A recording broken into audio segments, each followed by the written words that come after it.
Welcome to truthmafia.com. This is Conspiracy Cinema Podcast. Tonight we welcome you to a realm of mystifying enigmas. A realm where the boundaries between fact and fiction blur, between the visible and the invisible. Welcome to Conspiracy Cinema Saturday. This is not your typical movie night. Here your guides are Tommy Truthful and Paranoid American, the most tenacious detectives of the Truth Mafia. These brave cinema sleuths are on a mission to unmask the obscure and decode the ubiquitous. To delve into the shadows of Hollywood's most popular and cryptic films and expose the hidden occult symbolism and messages concealed within. Are you ready to question the world as you know it? Join us as we journey into the underbelly of the silver screen, one frame at a time. So grab your popcorn and get ready for another episode of Conspiracy Cinema Saturday from Truth Mafia.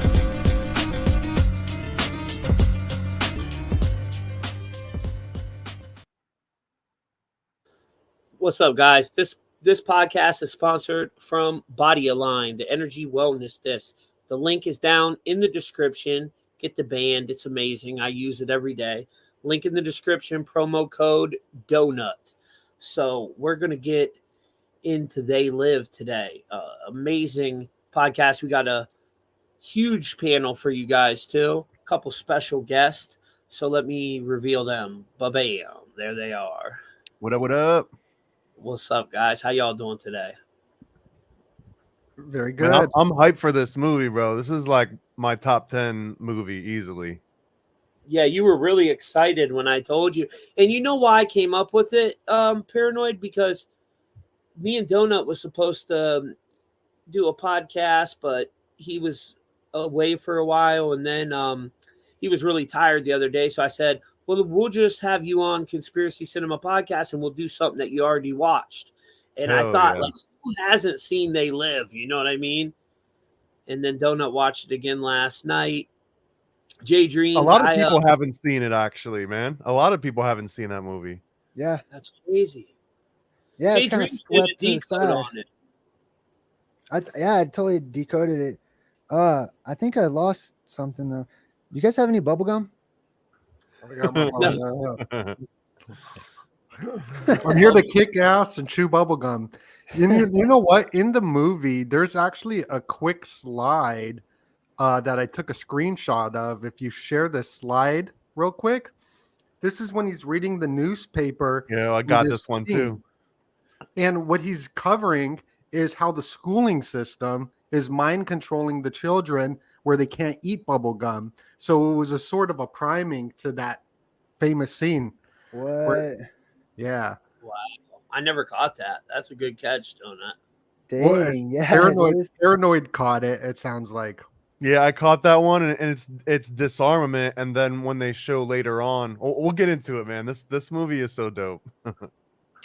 Yeah, but this movie is so dope, and like the dumbing down of America and Gatto's work and fleshing out Skull and Bones as well, with Anthony Sutton connecting the Illuminati and Skull and Bones, hijacking the schooling system, going all the way back to William Wundt, the father of psychology, how this is so little in it, but such an important role of the brainwashing and the manipulation that is very well done in this movie. And what I really like about Jay and Tommy and Paranoid covering the films frame by frame, I like to take it, one frame at a time or one day at a time in my physical life and spiritual life.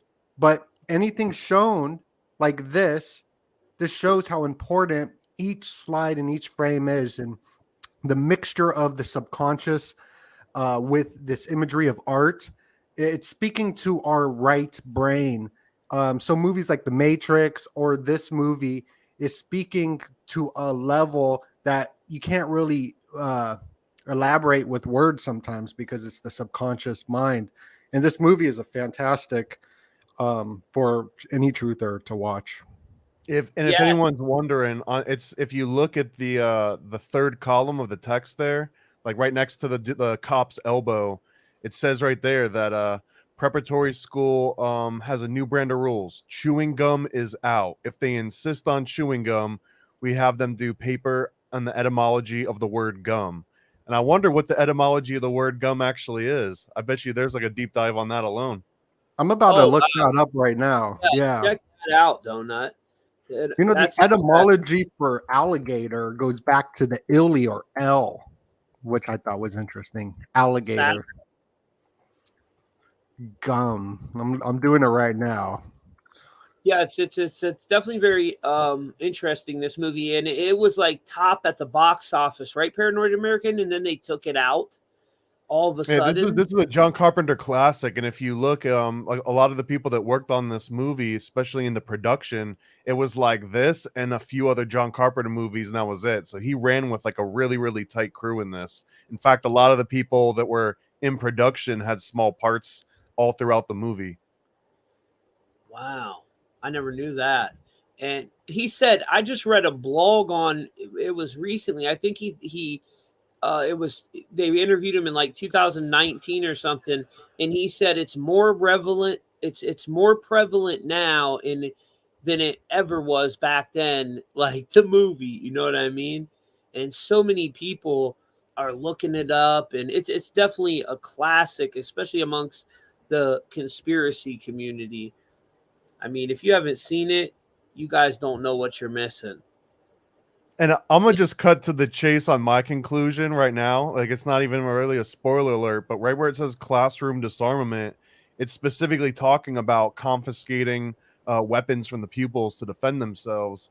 And this Wow. whole movie, bro, like there would be no positive outcome at all if they weren't strapped to the gums with all kinds of weaponry. Like, they got this one scene where it opens up where they're like, okay, we're about to fight back, and it's basically just a room full of guns all over the table. So I mean, maybe it's just like the American in me, but I feel like, hell yeah, man, like that's there's the solution. I'm not going to say too much more on it, Right. but that's the solution. Like there's not a lot of around that. Also, Yeah, I like to get into the mind frame of the villain a lot. And what were they really doing that was all that bad? The aliens, you know. Well, I mean, they're keeping us asleep. They're mind controlling the population, but as you can see, the human, that was what they wanted to do to them, and that was their first reaction. Once he saw them, he just started blasting them. So the aliens, they were a sophisticated race where they could bend light and travel and build. Like, were they even doing anything wrong? Honestly, it's the Matrix, bro. And did you know before he died, guys? It was I found this. Hell yeah. He literally said they lived as a yeah. documentary before he died. Yeah. So that was very many times he said that. Yeah, shout out to ODD TV because I found that watching his breakdown on it. He has an amazing breakdown on it, and that video is in the blog I wrote on it, guys, on truthmafia.com, including JayDreamerZ video that he actually did on They Live.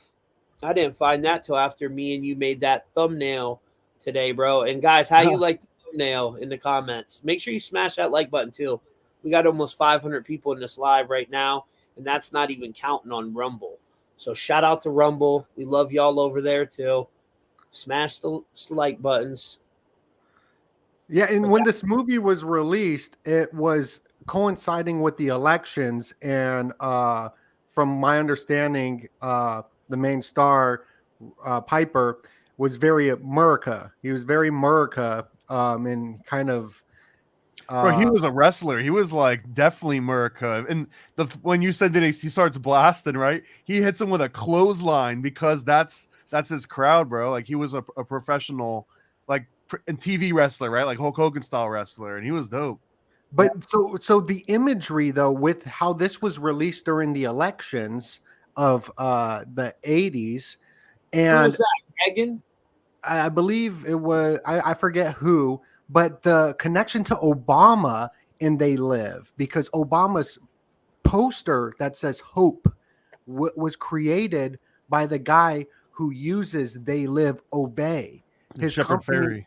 Yeah, his company is called Obey. So there's this connection to Obama and these aliens, and you can kind of see the same color coding with the red and the blue with the aliens with the Obama communism poster. Hey, check it out. It came out in 1988, so it was the '88 election with Oh wow! George H.W. Bush and Skull and Dukakis. Bones. Right. Holy cow! In '88, that's the year Toyota Corona came out, and their I swear to God, listen to this. Their logo for the commercial, their pitch was everybody should catch one. A Toyota, I swear to God, it's called a Toyota Corona. Look it up. Everybody should catch one. That 88 number too, guys. Hey, check this out. I pulled up. That's too much. 88. Yeah. Oh, wow. I didn't even notice that. That's when they live? Yes, this is the opening intro. credits. Yeah. Right it's when like the graffiti. Dang. Damn, but look too. It's so they travel from another dimension and they get here. They mentioned it's like almost like an airport, right? Yeah. So is that portal their airport? Oh, good point. I wonder, does it say something on the syringe? It does, and it looks like the F word. And I don't want to say the F word. Okay. Yeah, don't. I mean, it's appropriate. The name, right? We're talking about the F word is in that guy's last name. It looks like. yeah. Wait, hold on. I've got something. Wow, it does look like his name now that I'm staring close at it. Yeah. Whoa. And so the portal thing is interesting because that's where they're traveling through that portal. And Tommy and I have been looking into the four corners and the four portals. And Santa Fe, New Mexico, the four corners. Santa Fe is in New Mexico. New Mexico is part of the four corners, but it starts off with the Santa Fe, where this is the four corners right here, the same symbol, which goes into portal symbolism. Yeah, the eclipse coming up. And Paranoid American, did you just have a Fauci doll in your Oh, I thought we're not saying the F word, bro. This is stand-in for the F word. So we see this guy's name on the side of that little dangerous looking object that we can't even say the name of. Isn't that Dr. Drew? That looks like That's Dr. Drew. Crazy. I can't believe you caught that, brother. I've watched this movie, no joke, probably 200 times, and I never seen that. That's crazy. Oh, damn, what happened to him, bro? That's funny. Oh, did you catch it last night, Doe-Nut?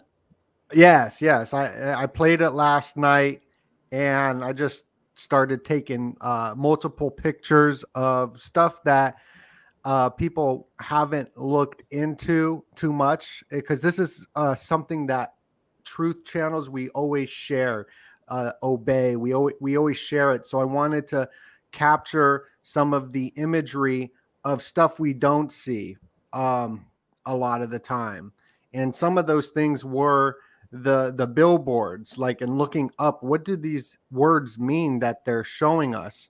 What does this say? It looks like armistice. I'm not sure what it is, but it looks very similar to armistice, which means that we are in a formal agreement of parties to stop fighting, even though the war's not over. Armistice. It looks like that. Which and then we all are kind of in that, ain't we?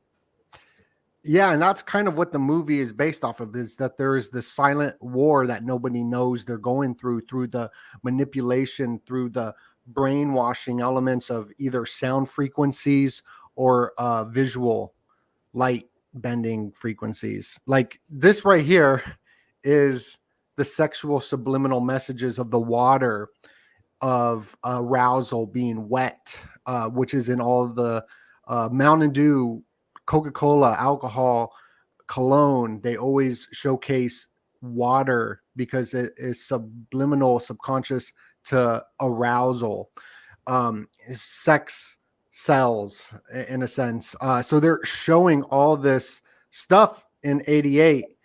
And even right here, you got this computer control data. That's what it's all about, is controlling the data through the eyes, in the sunglasses, in the new sunglasses that are coming out through Meta. And Zuck is this exact same thing, where you put these glasses on so they can control the data through the Oculus, if that makes any sense. And it looks like a donut too up in the corner. It does. And Zach, Zach said, did you know, could you go back to the slide you were just on before? Yes, The one prior to that? of course. This one, yes. Up at the top. Yeah, we see that with the, what's it Oh, called? The trip set, or we see it with the pyramids, that same 3 symbolism. No, the one that you were just on, Donut. Yeah, there. With the 3 windows. That's what he's I talking didn't notice about. that. Oh, that's Yeah, interesting. we see that symbolism over and over with the pyramids. Oh, the try set or something. I can't pronounce it either. I tried to. The 3 But you doors. know what I'm talking about? Yep. Yes, the Trinity, the 3 doors, the try. Yep. Mm-hmm. Try something. Trisexual. No, it's not that. Definitely not that one. What's that, bro? What's the third one? I just made it up. Is that like Total Recall style or what? Uh-huh. Yeah, so this is so interesting, bro. This whole movie with the messaging of what's going on, the drug-induced state that everybody's in, which is promoted by the aliens. There it is. Which is all happening today. Tribe tech. Oh, is that what you were talking about? Like the what is it? The Garden of Earthly and Heavenly Delights. You know what I'm talking about? By Hieronymus Bosch, I think, and he did a whole bunch of those, like, legit, where it's just like the 3 panel that would close up like a dartboard, and like you open it back up. It's the 3 panel. It's in SNL too. Saturn, Day Night Live. They're right behind the tri-tip steak. Tri-tip. It's such a hard word. Yeah, it's such a hard word to say, but that's that symbolism there, and you know, I guarantee they knew what they were doing.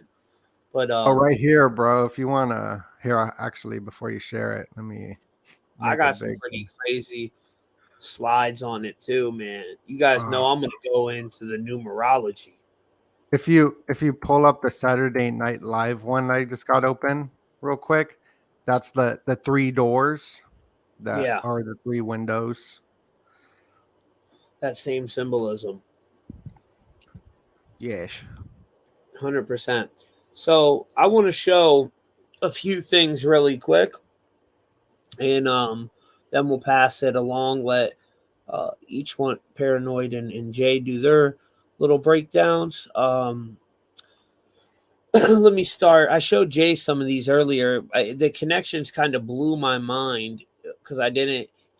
In Paranoid American, these are older slides. So I don't think I used Homeboy's calculator because these are way before we build ours. Yeah, you're gonna upset. I don't get upset often, man. But when I see someone using the, I'm gonna say names, but when I see people using the other one, I don't feel even bad for me, bro. I feel bad for them because they probably, it might be wrong. The math might be wrong, but also it probably took money that you had to pay to get there. Anyway, I'm not gonna rant on it, but yeah, occultdecode.com. And you can do everything for free that all the other sites charge you for. Yep. Shout out to occultdecode.com.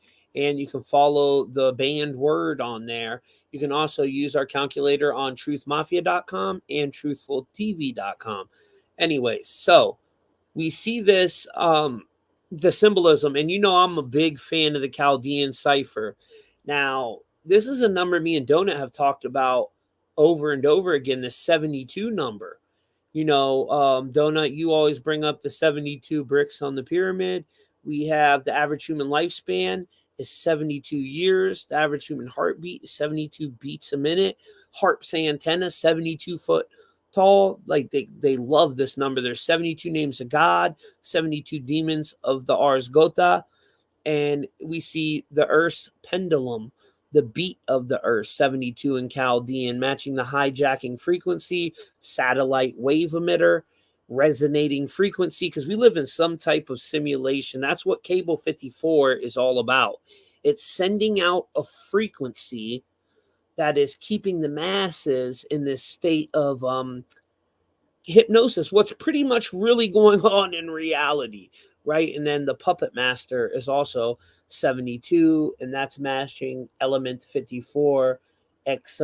I can never pronounce it, guys, but you see it there, which is we have germanium 32, matching cable 54, 32. And 32 is also connected to gateways and portals. And how did the aliens come in? Through a freaking portal, through a gateway. Which, when we go to the next slide, now, element 39 is the one that sends out the frequency, the orange wave, right? And this one represents what I believe is CERN in this real reality, sending out that frequency plugged into the D-Wave quantum computer. And the beat of the earth is 167 in English ordinal, matching torture chamber, the killer clown, energy harvest, deep mind control, lost in a maze, the underworld. Then we get into 52, Tellurium, which is element 52, represents the earth. And that's the torture chamber in Chaldean. Then 39, back to the satellite, right, which is the property of 167. So it ties into the beat of the earth, the 39th prime number, and that's the sound. So we were born into sound waves, frequencies, these, some type of a sound wave is being sent out by Saturn that is keeping us, well, not all of us, but a lot of us in some state of hypnosis, right? And then this part is very interesting because they live cable 54 equals 138, guys, matching the Earth machine, time prison, living in a box. We're all in this cube, this Saturn matrix cube. Phoenix rising and energy harvest. You'll never see this. They match in every cipher, every single cipher. Phoenix rising and energy harvest. So I think, and we've all heard about the 138-year resets with this Phoenix event, right? So that element too, which is tied into studio lights and cameras, it kind of has that Phoenix symbolism of it, the Phoenix rising. So I found that really interesting. When you can tie it to the elements, it's a whole new thing. They live cable 54, the 138 matching the Earth machine, and then we have the 666 connection with 54 beats per minute at 177 in English ordinal, and that ties right back to the 138 matching the Earth machine in the they live cable 54. So I'm just thinking, it's showing a lot of truth of what we're in. And so then I looked at this thing, guys. Check this out.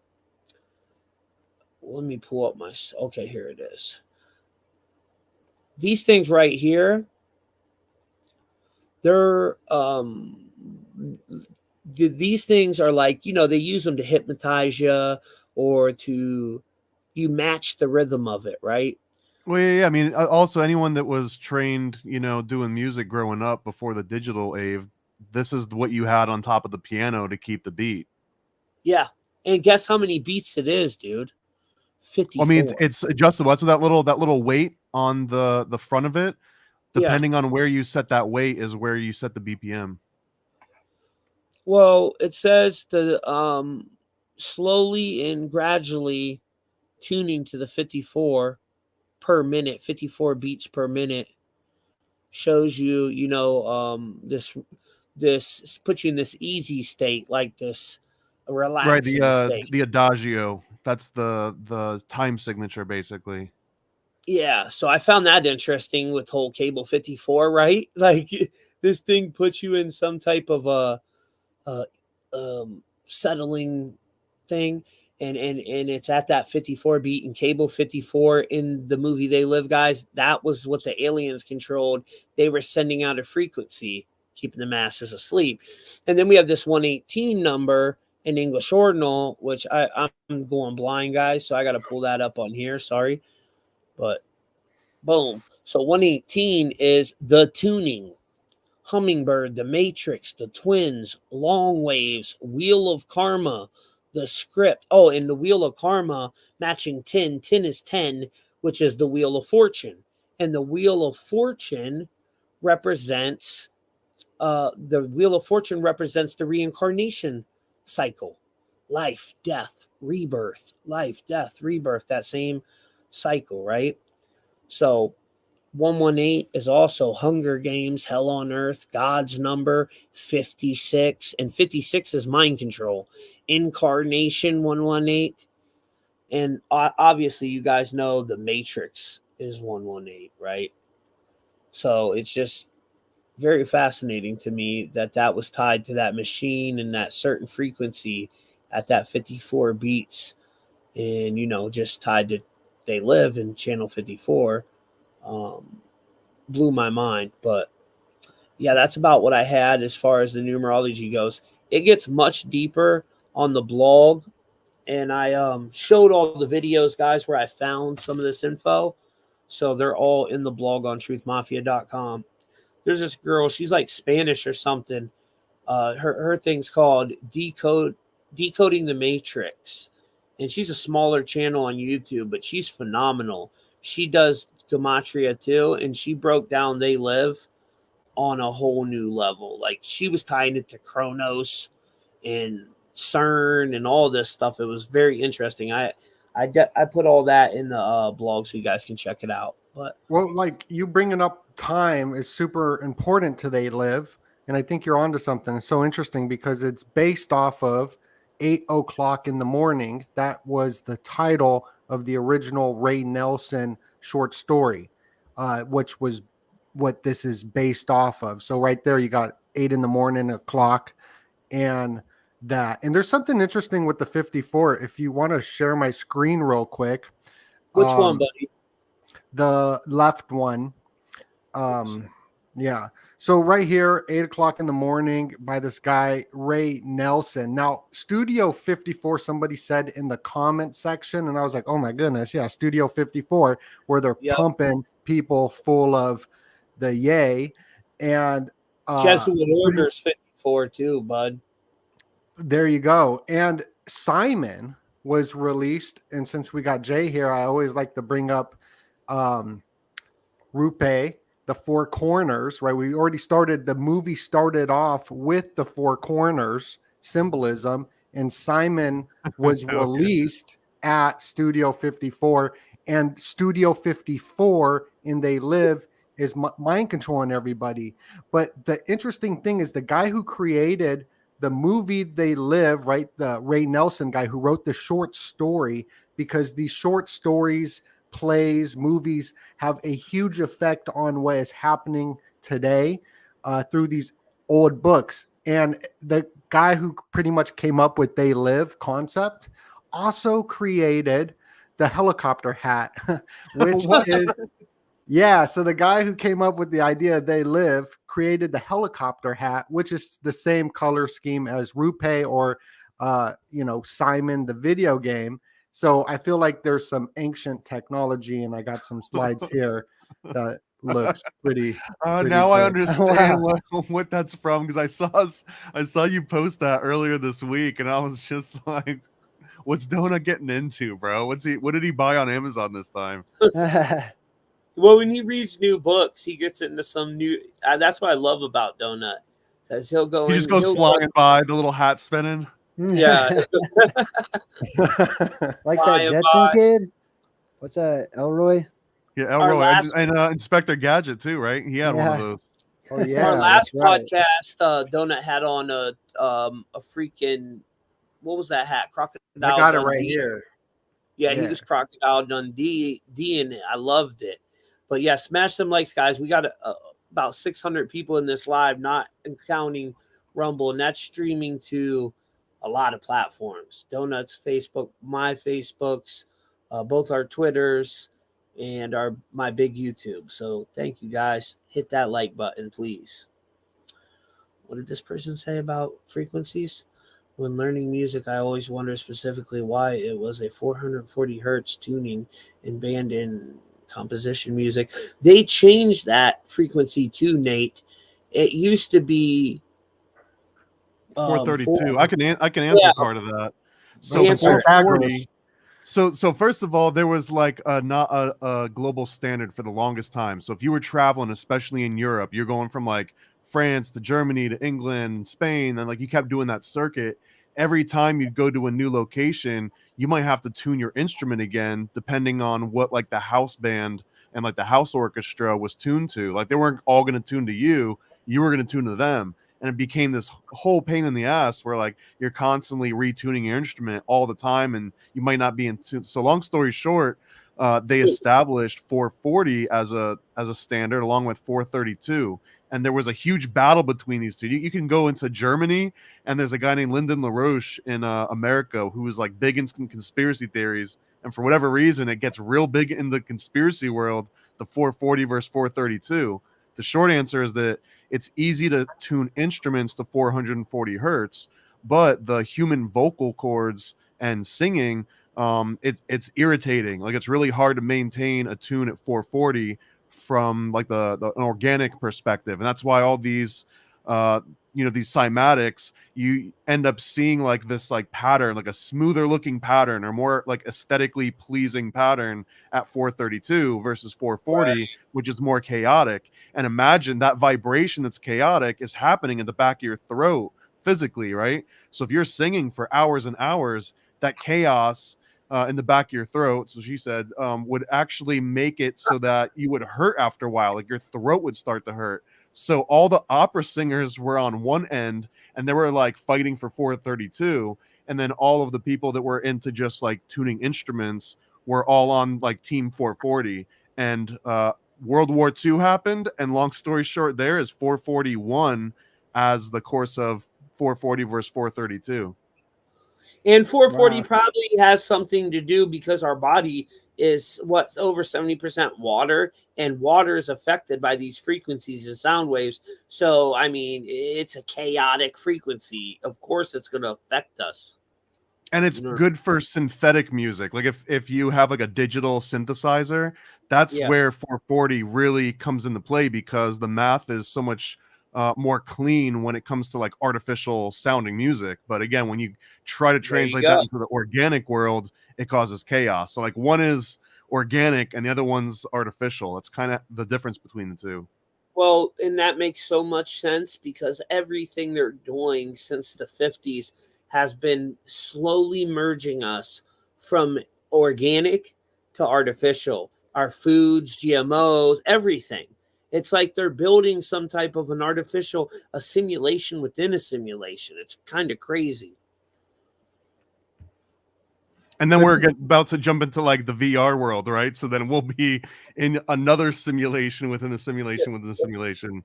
And dude, you can, in VR, you can play arcade games. So technically, while you're playing an arcade game in VR, that is also like, you know, how far does it go? Yeah, if you gonna go. Yeah, speaking of the VR, I got this slide up here real quick of like the metaverse, and I've been looking into the music industry and the fashion industry, showcasing and priming us the new technologies, just like Code Red or Mountain Dew. And I thought the Beyonce, who's like singing, right? Her holographic dress looked very similar to the new metaverse technologies that they're showing us. And if you show the slide at the bottom right, Tommy, this just shows how this is very important. The 440 hertz sleep, it's repeating sleep and showing this, and it's vibrating. And these vibrations of these sounds and the cymatic waves change the body structure of on a atom level of our atoms, right? So our body is physically changing through music, and this is proven through the cymatics. But when it is charged in a container with sigils and symbols like obey, right, then that patterning changes the frequency of the human as well, not only on the physical plane, but in the mental plane as well. So this goes into spiritual warfare or just warfare that is fifth generation, where it gets into kinetic energies and whatnot. And this movie was showing that, and it's saying sleep, and putting people into this drug-induced coma. Yeah, that's crazy, bro. Not too far off from real reality. And Tracy Stanley, thank you, sweetheart. I'm actually working on your Decode right now too. She's a sweet person. Been following me for a long time. Did you guys notice that while it was in this scene and he's looking around at the buildings and everywhere he looks, it's like a different message, right? And it has something to do with like what's on one side, and then when he puts the glasses on, it's like almost the inverse of that. But the one when he looks at the Caribbean billboard, right, with the ladies spread out, it said something like have children and multiply, or get married and have kids, right? But in the back of my mind, I was like, well, isn't that the good thing? Like if everyone was like did the opposite of that, then the aliens definitely win, don't they? So you kind of do want to follow that one. So it was weird that maybe that's just the aspect of sprinkling in a little bit of truth and, you know, things that you should be doing with all the stuff that you're not, as like like Inception, right? It's like an Inception subliminal. Possibly. Well, I also have another like idea that's sort okay. of like the opposite of that. So the way that it could be bad is I don't know, like maybe instead of thinking that they, you know, the people who rule over us and everything, that they would just want to kill everyone and decimate the populations or whatever. Think back to like in ancient times, the tribes, like many of the tribal peoples, they would actually sacrifice people in order to prevent the apocalypse. Like they would wait, what? Populations low, yeah. So like you know, Aztecs and stuff like that. Like they would do human sacrifices, purposefully keeping the population low, to prevent, you know, the god from waking up and causing havoc and the chaos appearing. So if the human population rising would be equated to waking up that old god and, you know, the apocalypse coming or whatever, then trying to encourage population growth could be a form of like, you know, bad for us because it harkens the apocalypse. Another way, like Cabin in the Woods, Jay, right? Cabin in the Woods, where the ancient ones rose, the ancient giants. And right. They made like a game out of it where they were sacrificing people and doing these rituals, and you know, and then finally in the end, because it didn't work, the last ritual didn't end up happening how it was supposed to.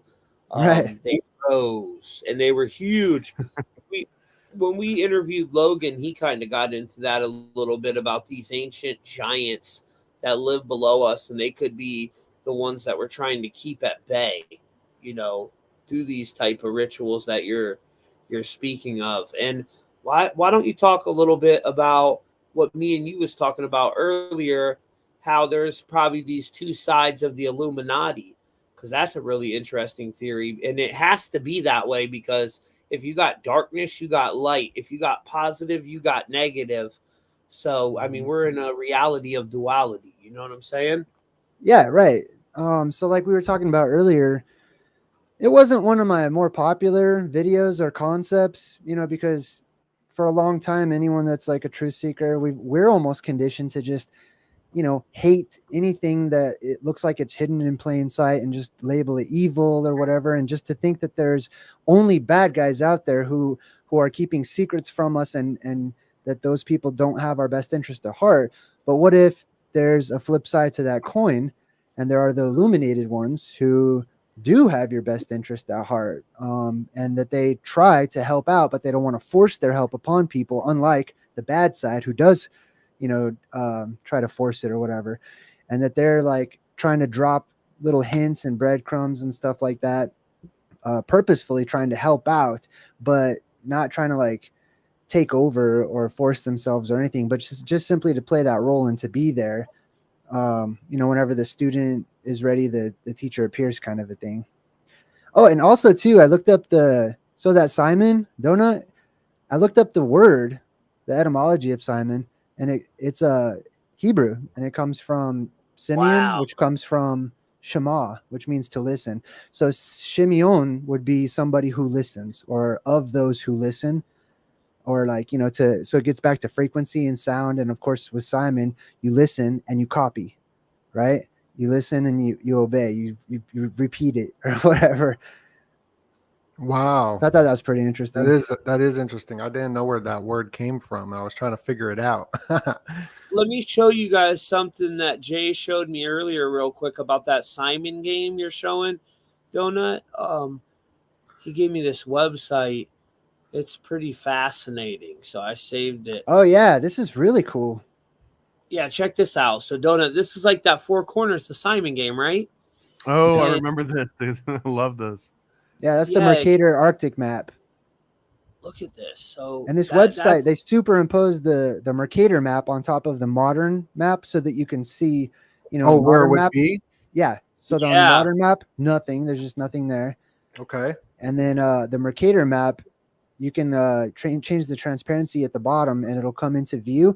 And then all over the place where there's written in Latin, which it took me forever because I've gone through and translated, but somebody translated it, and you just click on one of those little bullet points and it will translate the Latin for you so that you can read all the information on this map about all these weird anomalous places and stuff. So where would that be located on the Mercator map? Look, it's right This is here, at the brother. exact 90 degrees at the North Pole. So that's the North Pole. It was like Santa's crib. Which Yeah. there is land there, like a strip. It looks like maybe it's underwater now or something, but Yeah, like Atlantis. yeah. Now, I don't know if you ever checked out the Wizard of Oz map, Yeah. but it is very similar, as that was one of the first truth films as well, breaking the Matrix. Mm-hmm. Yep. This is Very the best similar. Wizard of Oz. Hey, even all the way around, you see on this one how it's that island in the center is surrounded by ocean. The Wizard of Oz map is the same, except for it's more square in nature, and it's surrounded by desert. And it's not just any desert; it's magical desert too, which is like electrified desert or whatever. So, Right. for example, think about the prophecy in the Book of Revelation where the prophet John is shown the world, and he says, "I beheld, and the ocean was no more." So if that's a prophecy that would come to pass in the future, and the oceans will somehow disappear, just like they somehow were introduced all at once, then all of that region, all that Arctic sea, all the way around that island, would turn into desert. It would just be sand all the way around that whole island region. Yeah, kind of That's like in interesting. have you guys ever seen that movie with Tom Hanks called Finch on Apple TV? Yeah, it's Oh, crazy. is that the post-apocalyptic one where he's got a Yeah, robot bro. friend or something? Yeah, it's about solar flares and coronal mass ejections and like all like in Center America where it's just all farmland and lush green valley. It's all desert now. Right, Like, right. everything. It's crazy. You guys got to watch it. I'm not a big fan of his Yeah. because he's pretty weird, but he's a good actor. You got to give him that. Yo, he I does- mean, I'm not gonna stand for Tom Hanks, but the worst thing that I'm aware of that anyone's really said is that he goes to Greece, and that he took a picture of like a glove on a road at some point, right? Like that's the biggest shade that No, like he no, didn't pop up in like the no, flight no logs or way. nothing, right? no, he told everyone to be good Americans. He says you need to be good boys and good girls, just like Arnold. Are Saying, we talking about this right now? Yes, yes. Okay, Just all like right. Arnold. Then he's Arnold good to me. says, "Screw your freedoms," you know. He's YouTube unalive to me. And Tom Hanks he opened up the Biden regime inauguration with Lady Gaga as well. So All right. he's very connected to I just like Big and but Turner and it's just- Hooch and Car. Dude, no, wasn't I he? feel in you. Car It's 54 too? depressing, bro. It's depressing. It's depressing. Like I yeah. said, he was a good actor. I give him that, but he's an evil person, and I don't like his son either. He's a cocky little dude. Remember he Isn't did he that like video? Got the Illuminati tattoo That on him. video, he's like, "Yeah, me and my dad are about to go sacrifice some people," and like just totally trolling people. But and then I Tom, would he's too. he was the first person. I know I probably would too, but he's the first person that got Rona, and he had this typewriter on his Instagram that literally was called Corona, and he was. You got to go look at his IG, man. I got blocked by him and Bill Gates, and 50 Cent, which I hold that with a badge of honor. On the same They all day. three blocked. No, within a several month period, they all blocked me. If you show this, Tommy, the one on the left and then the one on the right, the one on the left at the bottom is Yes. the Wizard of Oz map, just so people can see what we were talking about. That's the Wizard Yeah. of Oz map, and it's like Oh, the okay. This is same. my jam. Gotta take And then these the- off. So what's this about, Jay? No, Yeah, Jay, what's this about? Yeah, so it's a replica of the exact same one, basically. The Wizard of Oz, for me, is our world, the way it used to be, and the way that it will be again whenever it returns, because of everything being cyclical in nature. And it's showing these different places whenever the world is more electrically charged or energetically charged. Right now, it's energetically charging, which means that energy goes to the center inside the Earth. But when that energy releases, and the atmosphere becomes electrically energized once more, far more than it is today, like like 1,000 times more than it is today, probably. Then we shift and we go from the water world, which is what we are today, like those oceans are that's the flood. like there's one ocean and it's still flooded, and we're still flooded. We still live in a water world, and then that water is displaced one day. It goes out, and we return to the tropical paradise world, which is desert / tropical. It depends, the higher mountain areas or whatever, probably more tropical. But those places where there was ocean and huge lakes and stuff, they would tend to be more desert-like. And so check this out. It's the exact same thing. You got like there's a whole land right here. They're split into 4, and like you see, one of them is even the Munchkin land. That's the exact same thing as the Pygmies on the map. On the other map, they have a whole country, a quadrant there that says this is the land of the Pygmies. You want to read that real quick, Tommy? Click on that. It's in like the lower right hand quadrant of that other map, and then there's a translation there. The one that I was on. Yeah, yeah, not the Wizard of Oz one. Okay. Well, where am I looking at? So go to that Arctic map, and then hold on, let me at the island in the center, it should be the bottom right quadrant. Shout out to this chick too. She's kind of fire. Is that one of your followers, DoeNut? I just peeped her. Definitely fire. Okay, where am I going now? Bottom right quadrant. See how it starts with the word pygmy or PYG? Okay, pygmy. Yeah, so go to Mount Meru in the middle, or Rupus Nigra in the middle. And so that would be the Munchkins. Yeah, that'd be like the Munchkin land.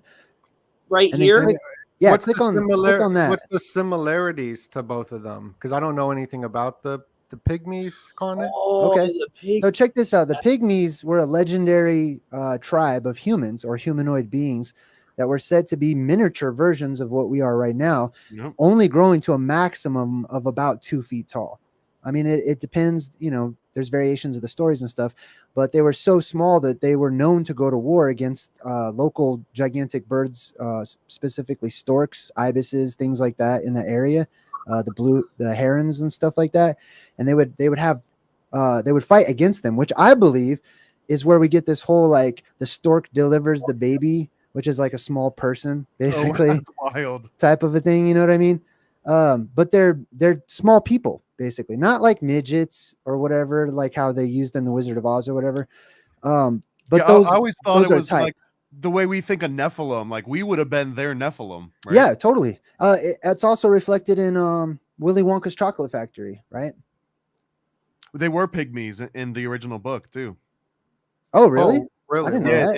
in the original writing, yeah, but it was kind of deemed a little bit insensitive for for the subsequent remakes. Yeah, what does it say? What? So this is all written in Latin. All these little mysteries about this strange place that it seems like so many people knew about. But Tommy, could you read what it says for the translation on the Pygmy Island?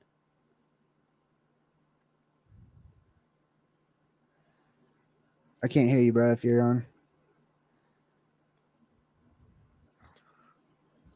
Uh-oh. Oh, snap. Oh, snap. My bad. That was me. I have no access. I don't have any access to any of the slides. I have it right You're not here. allowed to ask some questions. That's wild. That's right. Right now is a good time for everybody to smash the like button and go subscribe to everybody's links down below. Ring the bell. Do all the things. So how are with we this going to get from Pygmies back to They Live? I'm wondering what's the path. Well, I was just about to do that. I was just about to. Well, with the four corners. Oh, right. Test 1, 2, test 1, 2. Yeah, I can't go out again. That was crazy. It like threw me out of my own thing. That was bizarre. Welcome back. What the heck? They did not like us talking about the Pygmies. Shout out to Pygmies and little people. We love you. They're like, I think they're magical. Oh yeah. On this map, it equates them to Skraelings. It says that the Pygmies live here, much like the Skraelings in Greenland, or called Skraelings in Greenland. And Skraelings are the equivalent of dwarves, just like in the fantasy stuff, like basically the dwarves. Are we allowed to say that now? I don't know. With I just want to say to all the Pygmies, like, correctness. you don't have to be magical. That's a lot of pressure to put on somebody. You know what I mean? Like expecting them to be affluent at some kind of skill just because of their background. So we take you as you are, even if you're not great at magic. Well, yeah. Still dope. They're definitely sexy as shit. Some of the short women are thick as fuck. Yo, Tommy's on like a certain track tonight. I'm saying. I'll holler at one. I'll help us to get back to They Live too, by making like a connection here too. So the Simon thing, right? The Simon game, which was the 4 quadrants, and then we went to that map that has the 4 quadrants, and then Rupus Nigra, or Black Rock, or the high and tall lofty mountain in the middle, Mount Meru, etc. It goes by many names, the Holy Mountain, etc.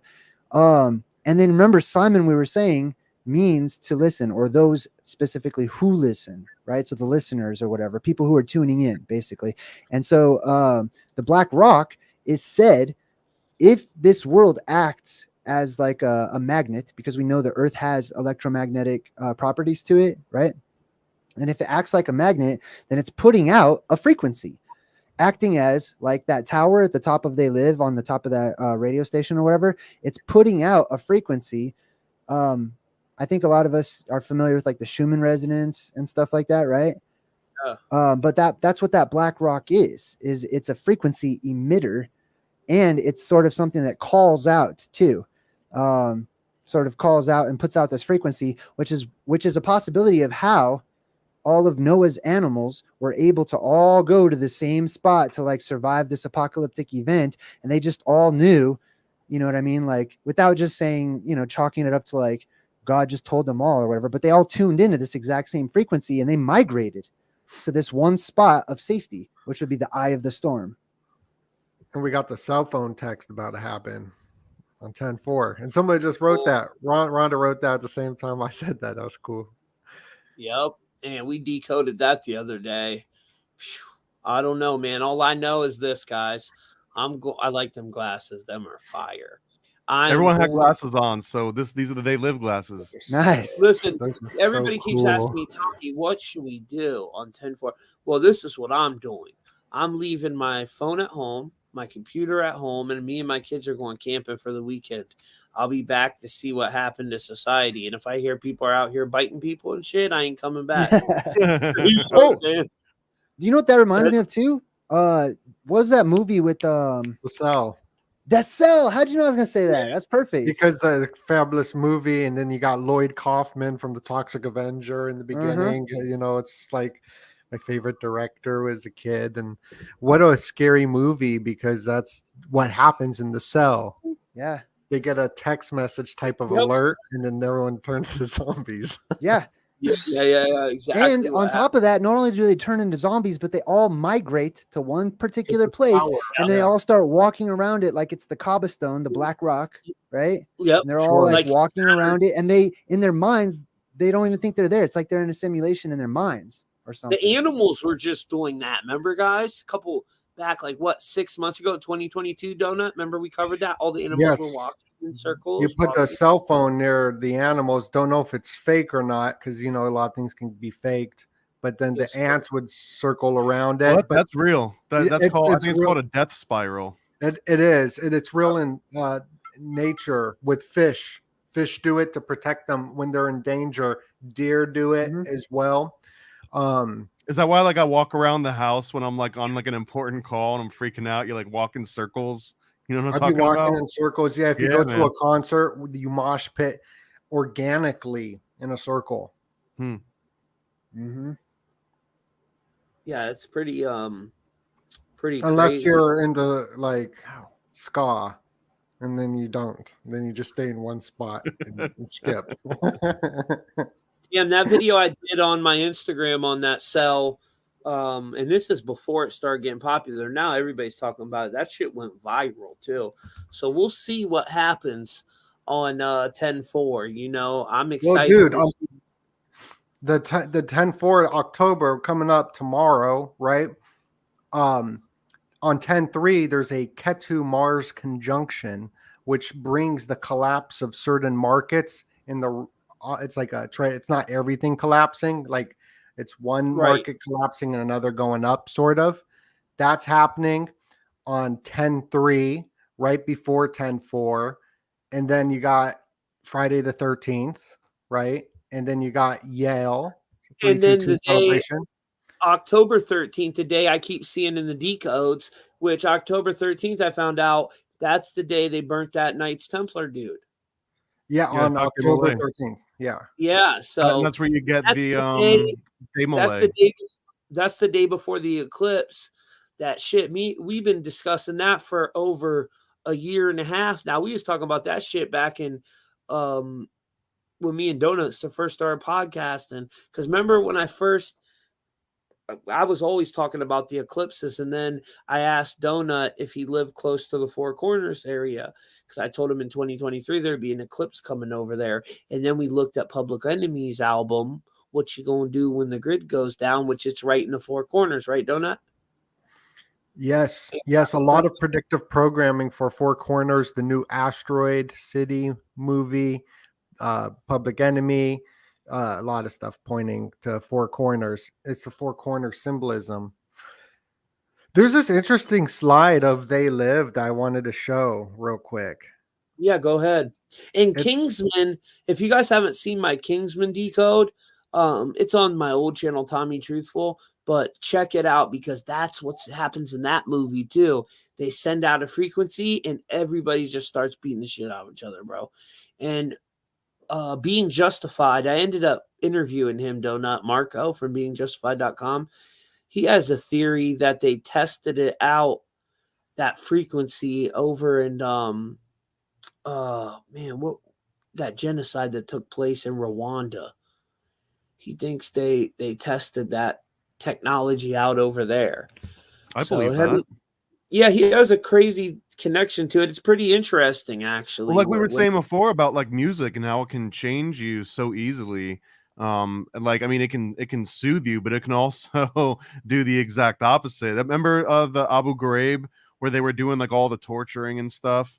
And part of that was just playing like I think it was like Britney Spears and Backstreet Boys and like death metal and just blasting it at them over and over again. Too. It's like that psychic driving from you and Cameron. Sorry, go ahead. Guess Tommy. what happened right before the genocide, guys? A mass vaccination took place over there, and the next thing you know, some frequencies are going off, and these motherfuckers start bugging out. That's what freaked me out about it, because there's a connection to that. So maybe that's the test run. You know what I'm saying? It's also a population census as well to count everybody, because the Malthusian cults, like the Georgia Guidestones, want to maintain humanity. So it's a great way for them to do a census of the population of how many people are transhumans with cell phones. Everyone in this chat. Yeah. But that's what I think it is, because they're counting, because they got to count everybody. It's management. It's also, it's like the boiling frog thing, right? Where like if you slowly boil the pot of water, the frog will just cook itself and it won't even notice. Because if we were to look at someone in 50 years from now and how they've integrated with technology, we'd probably be like, oh, bro, you've already taken the pill, right? You've already got the mark of the beast. You're too far along. But if you were to talk to someone, like if we were to talk to someone 50 years ago, from their standpoint, they'd be like, they see you doing like all sorts of like, oh, you use electricity, period. That's the devil. Like there's no turning back from there. So I wonder what like the next couple iterations are going to be, right? Is it going to be like in 50 years from now, what are those kids going to be scared about? Like that's going to be like, oh, you don't have 10 neural links. Right. You're not cool unless you got, you know what I'm saying? You're fully integrated with this technology. Yeah. But that's how they are going to sell it to these kids.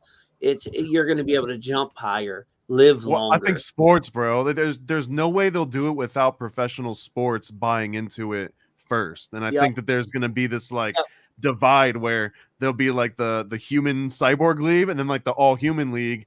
But man, like people are going to be purist at first, but then it's just not going to be as entertaining. You know what I mean? Like there's no way it'll be as entertaining as the half cyborg ones. And just like Ready Player One, with the economy, the whole economy is going to a new economy, and that's the economy it's going into. Yeah. Isn't that crazy? Like there's some video games where you can buy their video game coins or rupees or whatever, and it has real value, and people will trade like things that they buy with fake money that's on the video game. There's so many games that run on ERC20 token now, right? So that's real money that people are using to play. Yes, for sure. And there's the It's Always Sunny in Philadelphia episode where they're in the social media world and they're like, this feels very real. It's a funny episode.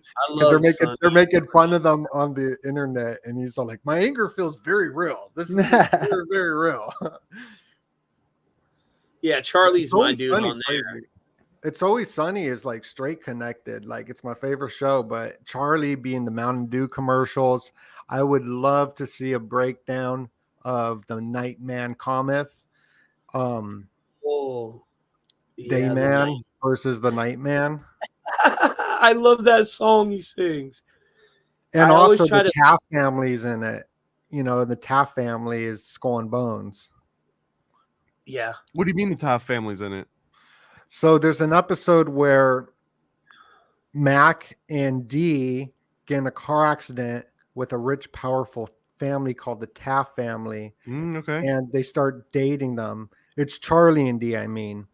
And they're the Taft family. And that's the Skull and Bones, who created Skull and Bones. Russell Taft. Yep. Ain't that crazy? There's a lot of symbolism in it. But it's funny. At nighttime, because I look into all this crazy stuff all day, right? So every night I tried to watch something to make me laugh. And I know you do that too, DoeNut. I'll watch the same thing too a lot of times. So Always Sunny in Philly is one of them. I played The Office. I watched The Office. It's Always Sunny. And I like Solar Opposites too. Oh, me and you was talking about, that's my new stuff. Solar Opposites. There's so much propaganda in it though, bro. Wow. Yeah. It's like straight programming the kids.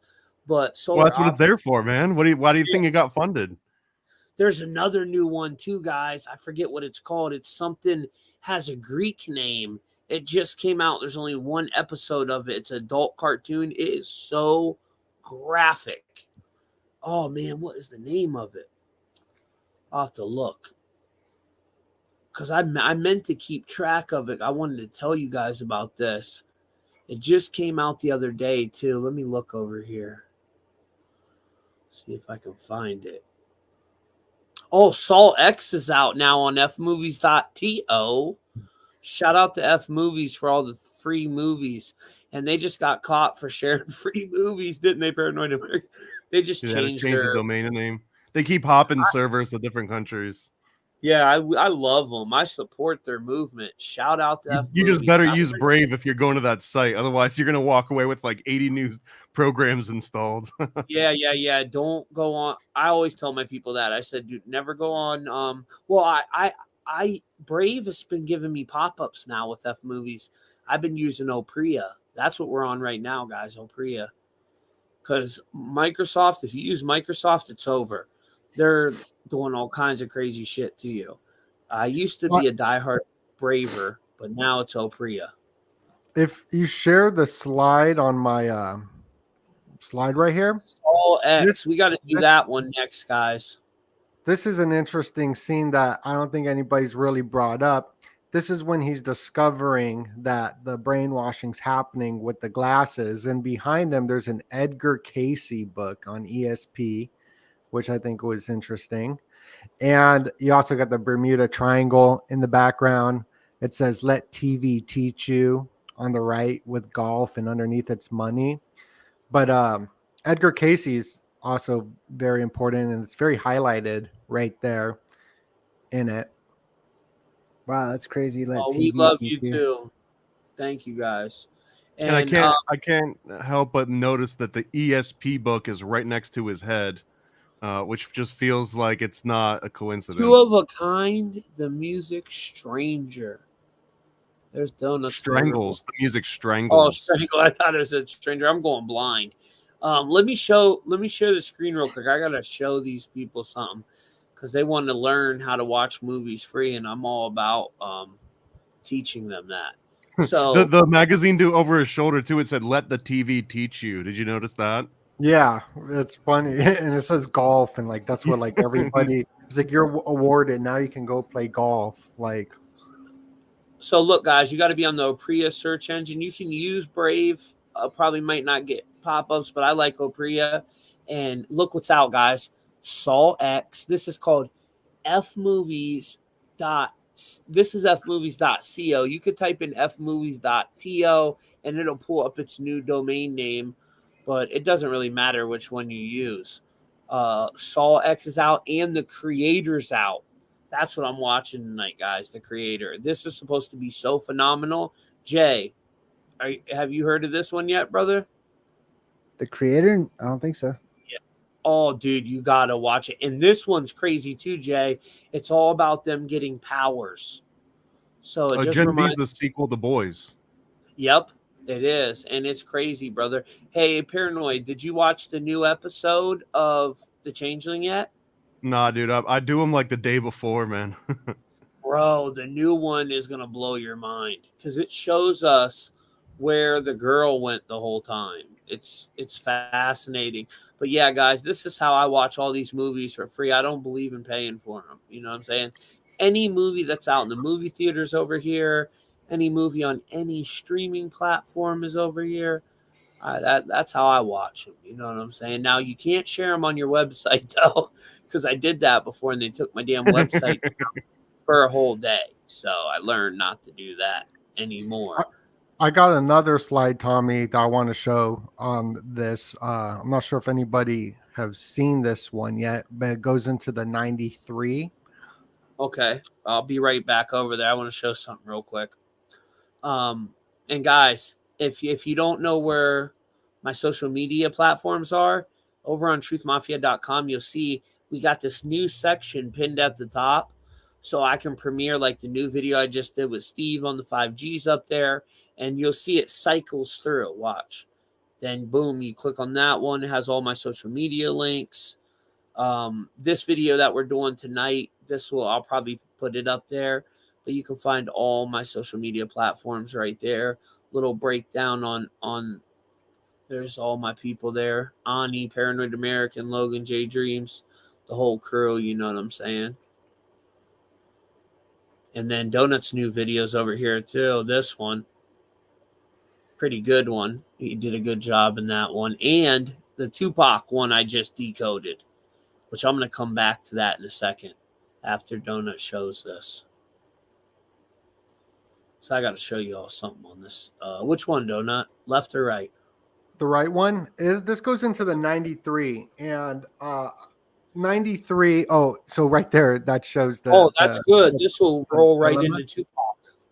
But go to the other slide now. Okay. This is the slide from They Live. You got the 93 in their meeting room. And I totally forgot that that's what like the Satanists also say is 93 for, what is it? Paranoid? Hello? It's their version of aloha. The Thelmic So like, side. You use it both as a greeting and as a way when you're leaving, but it's like shorthand for the mantra of what is it? Do as thou wilt. And then there's another part to it that comes after that, but that's basically 93 is the shorthand. It's like lol, you know what I mean? So this is right there as they enter their meeting ground, the 93, but it's also the tic-tac-toe, the four corner sort of symbolism of the hashtag with the 9 square district in the 3 rows. So you got the tic-tac-toe there as well, which is very occult in speaking occultly to people. Well, and it's a 93 IC.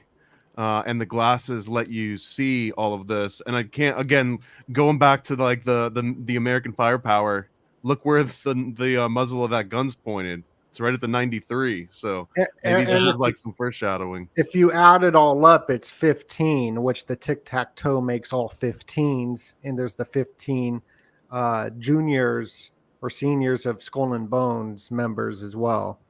And 15 is the moon energy. It's a negative energy. 15 and 51 equals the moon. So that's interesting too. And they're mirror reflections of each other, 15 and 51. You know. That's a sawed off too, it looks like, by the way. But that 93 that he's showing there, let me show this real quick, Donut, because this ties into the 93. And this just took place on the day I told you guys we would have a major ritual. September 29th, the 69-year anniversary of CERN. And, I mean, they used a massive energy harvest. Tupac Shakur, a breakthrough in his unsolved murder case. I shared this 23 minutes after this damn story went live. I was actually doing an meeting with my dad, and I was showing him how to do a blog. So I was trying to teach my old pops how to do it. But anyways, let's take a look at this, guys. So this takes place 27 years after the event, right? And we got Pluto's return right now at 27 degrees Capricorn. This also happens on the date leaving 93 days in the year. Now, New York City just declared an emergency because they're underwater. That was on the day leaving 93 days in the year as well. And New York state of emergency equals 93 in Chaldean. So we see New York completely underwater. Illuminati in the number 93. The first notable coincidence in the synchronicity with the number 93. According to certain theories, order of the Illuminati is 93, right? And reduction. Now, keep in mind, this was his last album where he's hanging on what? A crucifix. And crucifix is 93. And on 9/11, we had Flight 93, which I'm pretty sure, if I'm not mistaken, was on its way to San Francisco. Shout out to the Golden Gate Bridge. Tupac's birthday anniversary and the New Testament connection. This news also arrived 105 days after what would have been Tupac's latest birthday. The number 27 has significant with the New Testament, the 27 books in the New Testament, right? This news comes 27 years after Tupac's reported murder. Ritual is 27. And then the 105 days after what would have been his birthday, Order of the Illuminati is 105. So we see these numbers repeating themselves over and over. And then the 81. So we get ritual in 81 and 27. Reduction in ordinal. Ordinal is A is 1, B is 2, C, and so on. It's just the base cipher, right? So if you break the day down like this, 9 plus 2 plus 9 plus 2 plus 0 plus 2 plus 3, you get 27. If you break it down, 9 plus 29 plus 20 plus 23, you get 81. The two ritual things. Do you think that's by coincidence? The Old Testament had 929 chapters. George Floyd. Remember, at first they said the dude kneeled on his neck for 8 minutes and 46 seconds. Well, that had to do with 9/11 when the first plane hit. Then they changed it to 929. Now the new time is 929, which I find very interesting because that's connected to America and the Old Testament and the Bible. 1983. This is the year Murder by Numbers came out on the Police's Synchronicity album. Guys, you have to listen to this. All these numeric murder rituals, they literally tell you about it in this song. Just go play this after this podcast. You'll have a heart attack. It's like so blunt and in your face. And Orlando Anderson is 83, matching murder, right? You guys know Orlando Anderson from this case. So the guy they're saying killed Tupac, guess what his name is? Keefe D. Davis, which is 47, matching the 47-degree Masonic compass. Black people is 47 in Chaldean Gematria. Death to America in the same cipher, as they are literally killing our currency, destroying our landscape to roll out their smart grid, smart cities. Divide and rule is 47. This is exactly what they did with Tupac and Biggie Smalls beef. Divide and rule, aka divide and conquer. They pitted the East Coast versus the West Coast. The media hyped it, and thousands upon thousands of inner city melanated kids lost their life. And then Eclipse Code is 47. So, I mean, it's just very interesting. And the day it happens on, like I said, is the 69-year anniversary of Saturn. Oh, not Saturn, CERN, my apologies, which we see 69 on the top of the Royal Arch of Freemasonry, and Saturn equals 69. So that, and a lot of people say what CERN is doing is opening up a portal to Saturn to release these fallen angels, right? Energy harvest is 47, all in the same cipher, all in Chaldean, right? This is all Chaldean, the top cipher in the game. Matching Keefe Davis, the guy they say is responsible. So, yeah, that to me is suspect. I don't know. What do you guys think? Or it could definitely be some type of a source code that we're just tapped into, and it lets us see what things really are. You know what I mean? Yeah, there's something absolutely up to it, because the 69 reflection is 96. This murder took place in 96, the Tupac murder. We're in the 50th year of hip hop. The 50th state, Hawaii, catches on fire. And 50 the Las Vegas guy, he was in Hawaii. Well, yep. And Las DoeNut, Vegas guess Police what? Department is celebrating its 50th year this year. So it all goes with that. Yep. And DoeNut, check this out, bro. So harp was patented on 8/11, right? That's the day hip hop was born. 8/11. Oh, the same day harp was patented. Helical Rising. Yeah. Yep. And this year is, and that's when Tupac recorded that album, the Dawn Illuminati, the 7-day theory. He was shot, and then 6 days later he died on the 7th day. Yep. And it was released. It was released November 5th. Okay, so I decoded this on August 11th, right?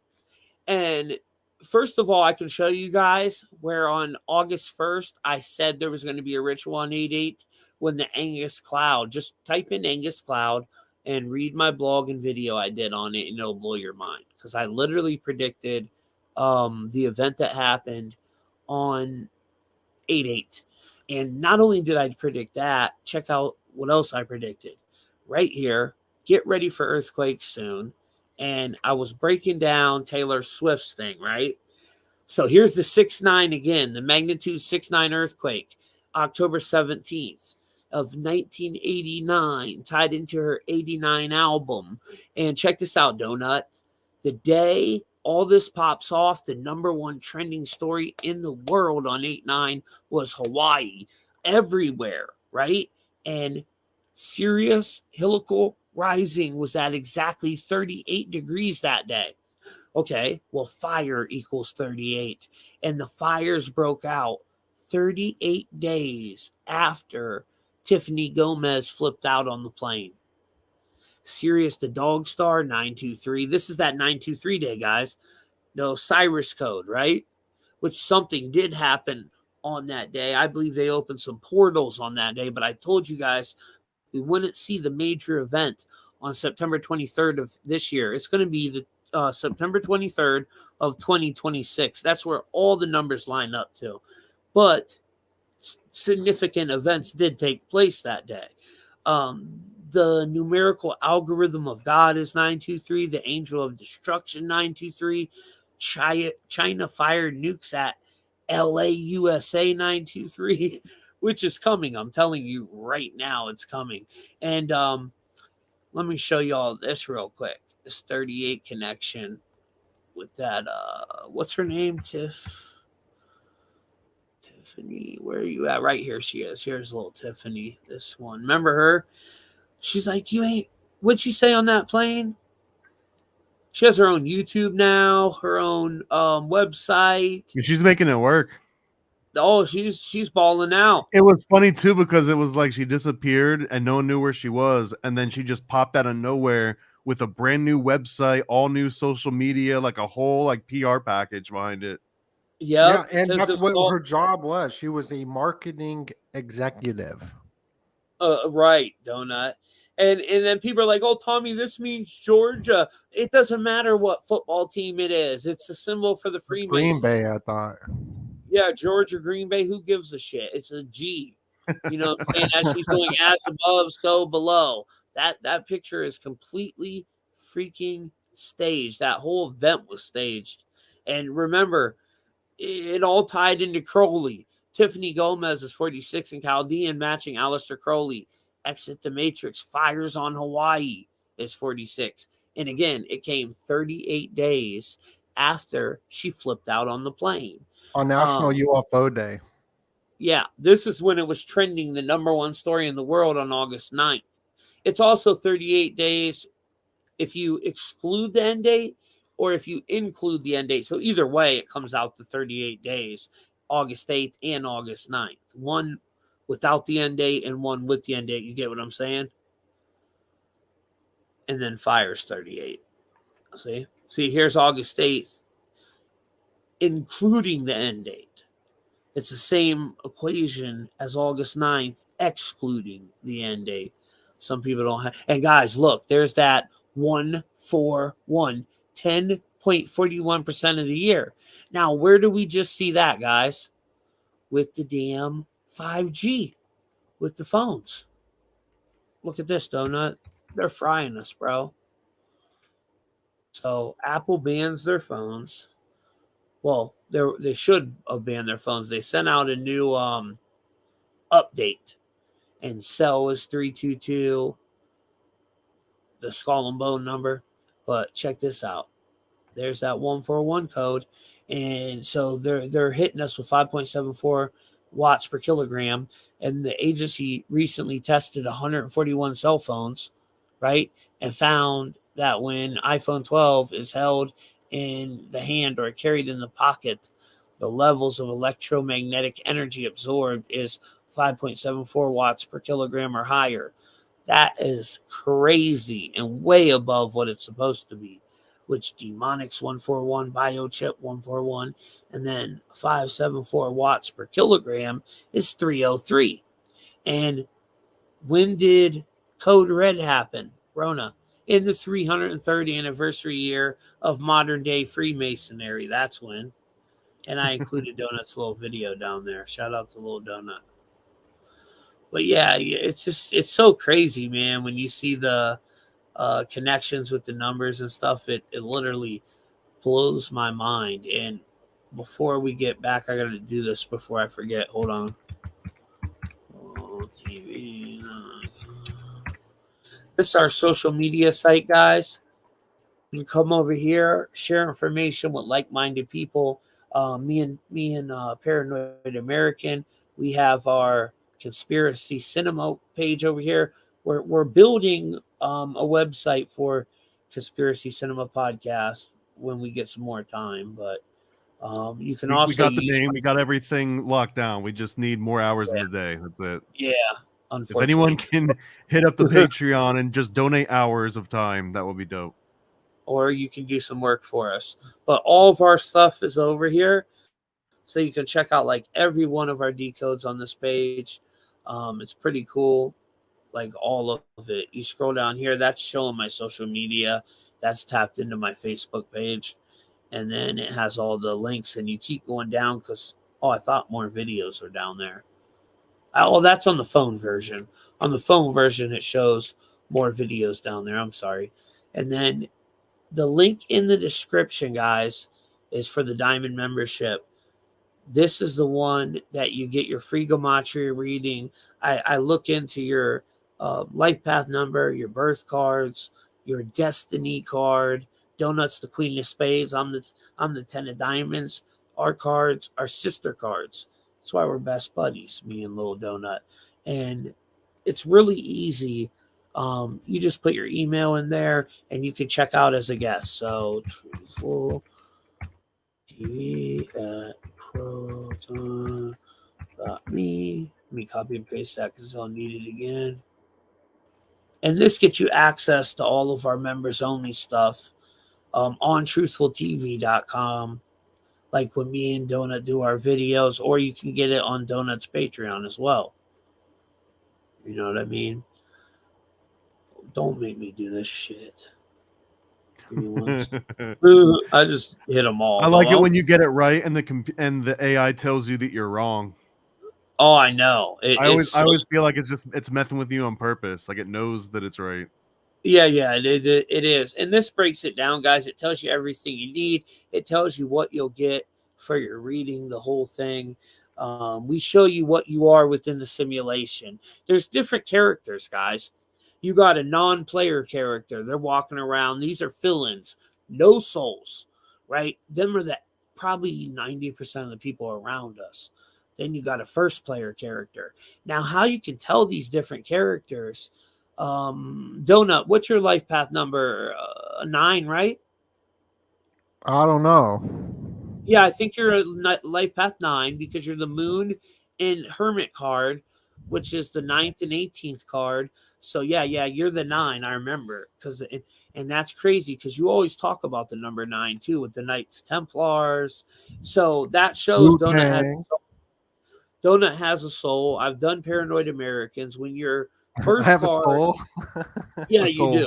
When your birth cards line up with your life path number, you're not one of these non-player characters. Now they also we weren't sure, bro. We had to vet it. Yeah, I checked y'all. Don't worry. And then you have people that have, instead of 2 birth cards, they have 3, and their life path numbers don't add up. Them are the Agent Smiths. Their job here is to bring chaos and destruction. And there's a bunch of them around too. You got to be careful for them. But you just put your stuff down here, guys. Your birth date, 1/17/1983. Your first and last name. All I need is your maiden name, and then whatever little other info you want me to decode for you. Put your email in there. Tommy. Truthful. Really simple. Boom. Hit continue. And you're going to, like I said, check out as a guest. You're not using PayPal. Believe it or not, if you don't walk people through this, they have no clue how to do it. It's pretty crazy. So you go scroll down here, pay with debit card. You don't have to log in. It's just a secure checkout that PayPal offers. So that's how it's done, guys. Ba-boom. Sorry about that little pitch I had.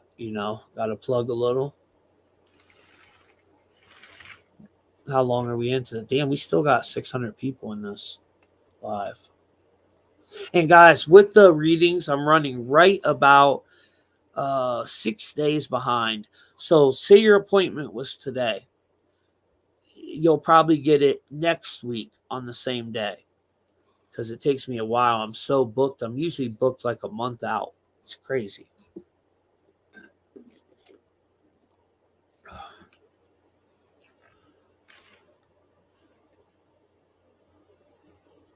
So everyone's so quiet for it right now. Yo, I'm ready to tear back into the to the slides, man, with the You guys are movie. freaking me out. I just thought I was in the glitch in the matrix for a second. What's going on here? I was waiting for someone to talk. I had to mute it because I was laughing because it got all quiet. Yeah. Are you guys uncomfortable with silence? No, when I'm quiet, I'm researching as you guys are talking. Yeah. So what's up? Do you have any more stuff, Paranoid American, on They Live? Because I would have thought I'm out of bubble gum, but yeah, bro, I got I don't have slides, but I've got a whole bunch of screenshots that I can walk through. Yeah, walk us through them, brother. All right, hold on. I love it's gonna be, man, this is one of my favorite movies of all time. So I'm just gonna like stroll through all like my favorite key scenes that I think are like the important ones. Yep. Shout out to the Good Vibe Tribe. That's Jay's family over there.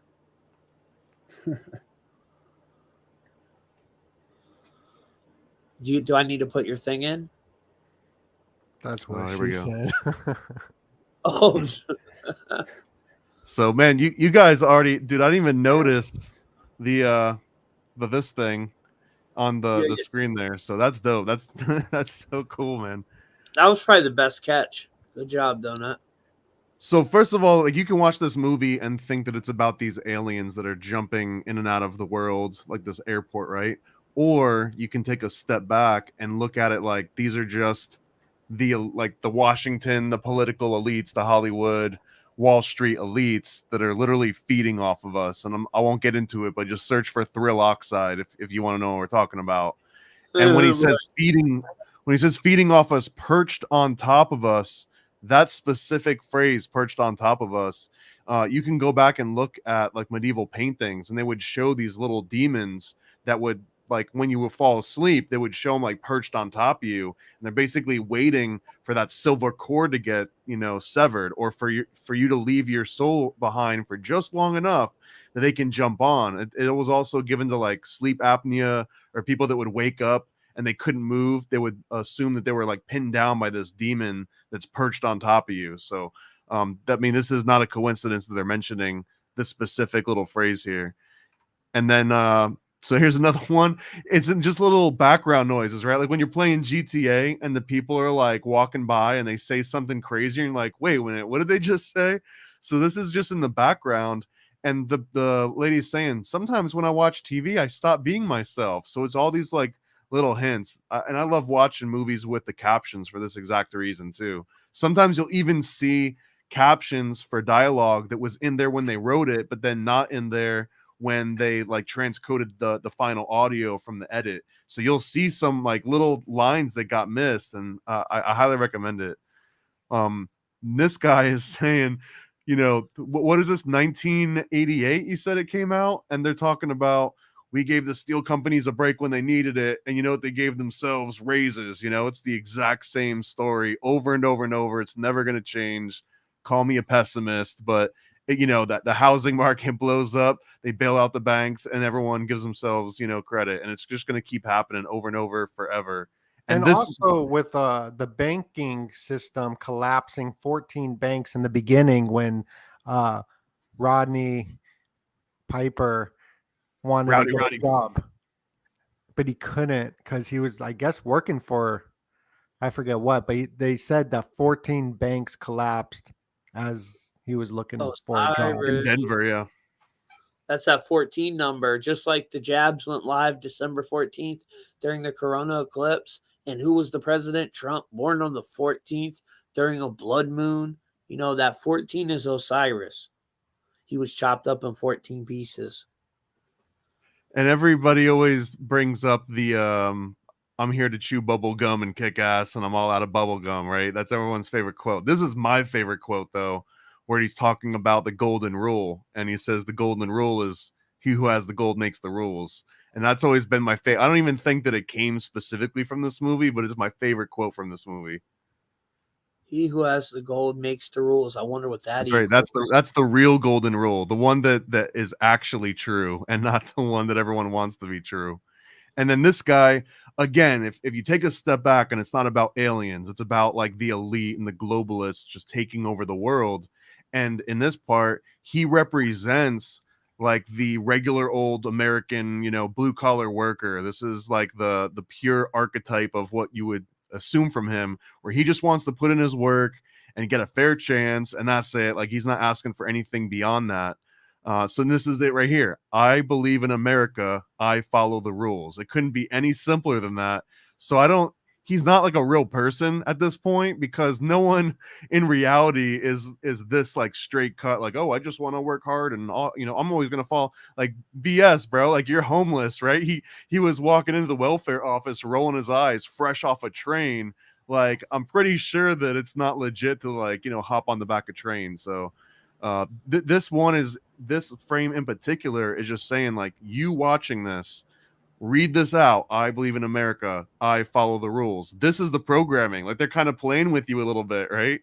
Like, because just the way that he's saying it, he's kind of showing that he's maybe been affected, not by the frequencies, but he's kind of in the vibe of all that.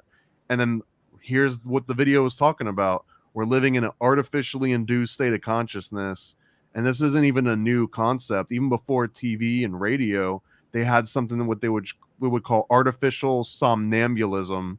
And somnambulism was basically putting someone into a sleep state, and they linked this to like Franz Mesmer and mesmerism and animal magnetism, and like they were onto it, but they didn't quite know exactly what they were doing, but they knew like what dials they were turning, and that's what this is a hearkening to. And he says, keep us asleep, keep us selfish, keep us sedated. I mean, I'm not going to argue against that. I love to sleep. I love to be sedated. So, and then he says, though, that we are their cattle. And then it immediately goes to like the underground lab. So first of all, I feel like, they're cooking up something dope here. I'm not going to say exactly what it is, but it doesn't look like they're just making their own bullets or aspirin here. And then the classic, they live, we sleep. And then this guy manufacturing Hoffman lenses. These are the actual lenses. Like, if you were to ever go and try to find the They Live lenses, that's what they're called, is the They Live Hoffman lenses. But at this point, it's all just like kind of cheap knockoffs and stuff, right? Well, the Hoffman lenses goes into the guy who created LSD, Hoffman. That's what it was named after. And this I didn't know that. I didn't know that at all. Yes, and that's why they want to induce everybody with LSD and whatnot, Timothy Leary, hippie culture, and now you got Stanford, Harvard, all these top people talking with Zuckerberg and it's Elon, like, pushing take that. this trip, open your mind, so you can see the aliens. Continue, sorry. And that's the one that I pointed out before. I just was like, well, maybe you do want this, but Jay threw a great sort of side perspective at that. I like that. And then, man, me and you, Doe-Nut, we were on the same note of like, there's the Edgar Cayce, the ESP right next to him. He's talking about Bermuda Triangle. And then if you look right here under the word golf, it says, let TV teach you. And then it points to this little TV that's also pointed kind of at where his head will be. And then it's also interesting where the books, right, the things that aren't filled with just images and advertisement, these are all about the mind and like esoteric and paranormal concepts. And then everything in these magazines is all about like vanity and selfishness and greed and superficial concepts. And then, dude, the same exact one that Doe-Nut snapped here, the classroom disarmament, the little note about banning bubblegum. So then they also has this when he goes to pay. This is probably my favorite slide of the entire movie. Like, if I were to pick a frame, this is your God. Yes, and how true is that? If you go into, I did this robot programming based off of Prometheus Rising, off of Robert Anton Wilson's work, and he breaks down how money is the new tribal leader. So when you're ostracized in a tribe, that meant you were going to die because you had to go survive with the lions out in the jungle. So being ostracized from money, which would be the new tribal leader, making it everybody's God, that you get ostracized from that, which means you're a demonetized or whatnot. The response that happens is the same autonomic response as being kicked out of your tribe to go die. So money through our central nervous system is a way how they control us. They live that control us through the idea, the belief system, because money is the biggest religion. I don't know if you did this on purpose, but when you were saying demonetize, it made me think of like demonize, and that's so crazy that when YouTube demonetizes you, they're kind of like demonizing you in the context of their little temple. Yes, and what they do now is they're adapting very well, because my Facebook that I'm streaming this off of right now has been demonetized, shadowed, and all that, but it still exists. But I could show you the stats in the back page. It doesn't get shared. If you share this video out, my video won't show up on your friends' news feeds, and it shows me that. Yep, mine too. So like rubs your nose in it. Yeah, so like the page exists, but it doesn't really exist unless It doesn't you're get already recommended anymore. They do that to my Instagram as well. So it's called limiting your reach. They've done it to my group, and still they did it to me, and I'm still almost at 100,000 followers. So imagine if I wasn't being, where they're limiting our reach. And DoeNut, you still did pretty good too, bro, at 200 and some thousand followers on Facebook. So, that quote you just said, Paranoid American, your favorite quote, something very interesting about that quote. He who has the gold makes the rules equals 127. And buildings 1, 2, and 7 fell on 9/11. Terms like Scottish Rite Freemasonry and Bavarian Illuminati also equal 127. Then there's Pearl Harbor, which took place on 12/7. Ground Zero is 127. And fast forward to Lahaina fires, which ignited precisely 127 days after Dwayne "The Rock" Johnson announced his new film where he portrays Maui, the Polynesian fire god. And yes, Polynesia also is 127. Shout out to my boy Ani Asoru, because I found 127 with the Scarlet album back when I was decoding Doja Cat, and I knew Ani had mentioned it in Doenut's video. Remember the video me, you, and Ani did, Doenut? I think it was like a members only video on your Patreon about the fire and stuff. Or no, actually, it was the video we did with Jacob Israel. That's the one Ani brought up the 127 number in. So I called him at 1 in the morning. I hit him up, and he was up. And I was like, hey, brother, I need what's up with the 127? I'm stuck right now. I was on because Scarlet Album equaled 127. He just hit me with all these facts about 127. Like everything I just named off right there came from Ani Asoro. Shout out to Ani. And 127 is big in computer science too, because it's exactly, I think, half of like a hexadecimal pair. For anyone who knows what that means, but like 256, half of that would be 128. But the way that the binary works, it would be 127 and then a flip bit. But yeah, 127 is very important. 256, you just said? Yeah, 256. So when you see like when individual was 256, bro, in Francis Bacon. Swear to God. Well, that's hexadecimal code. Like when you do colors, right, online, and it's like AABB66 or whatever for that hexadecimal code.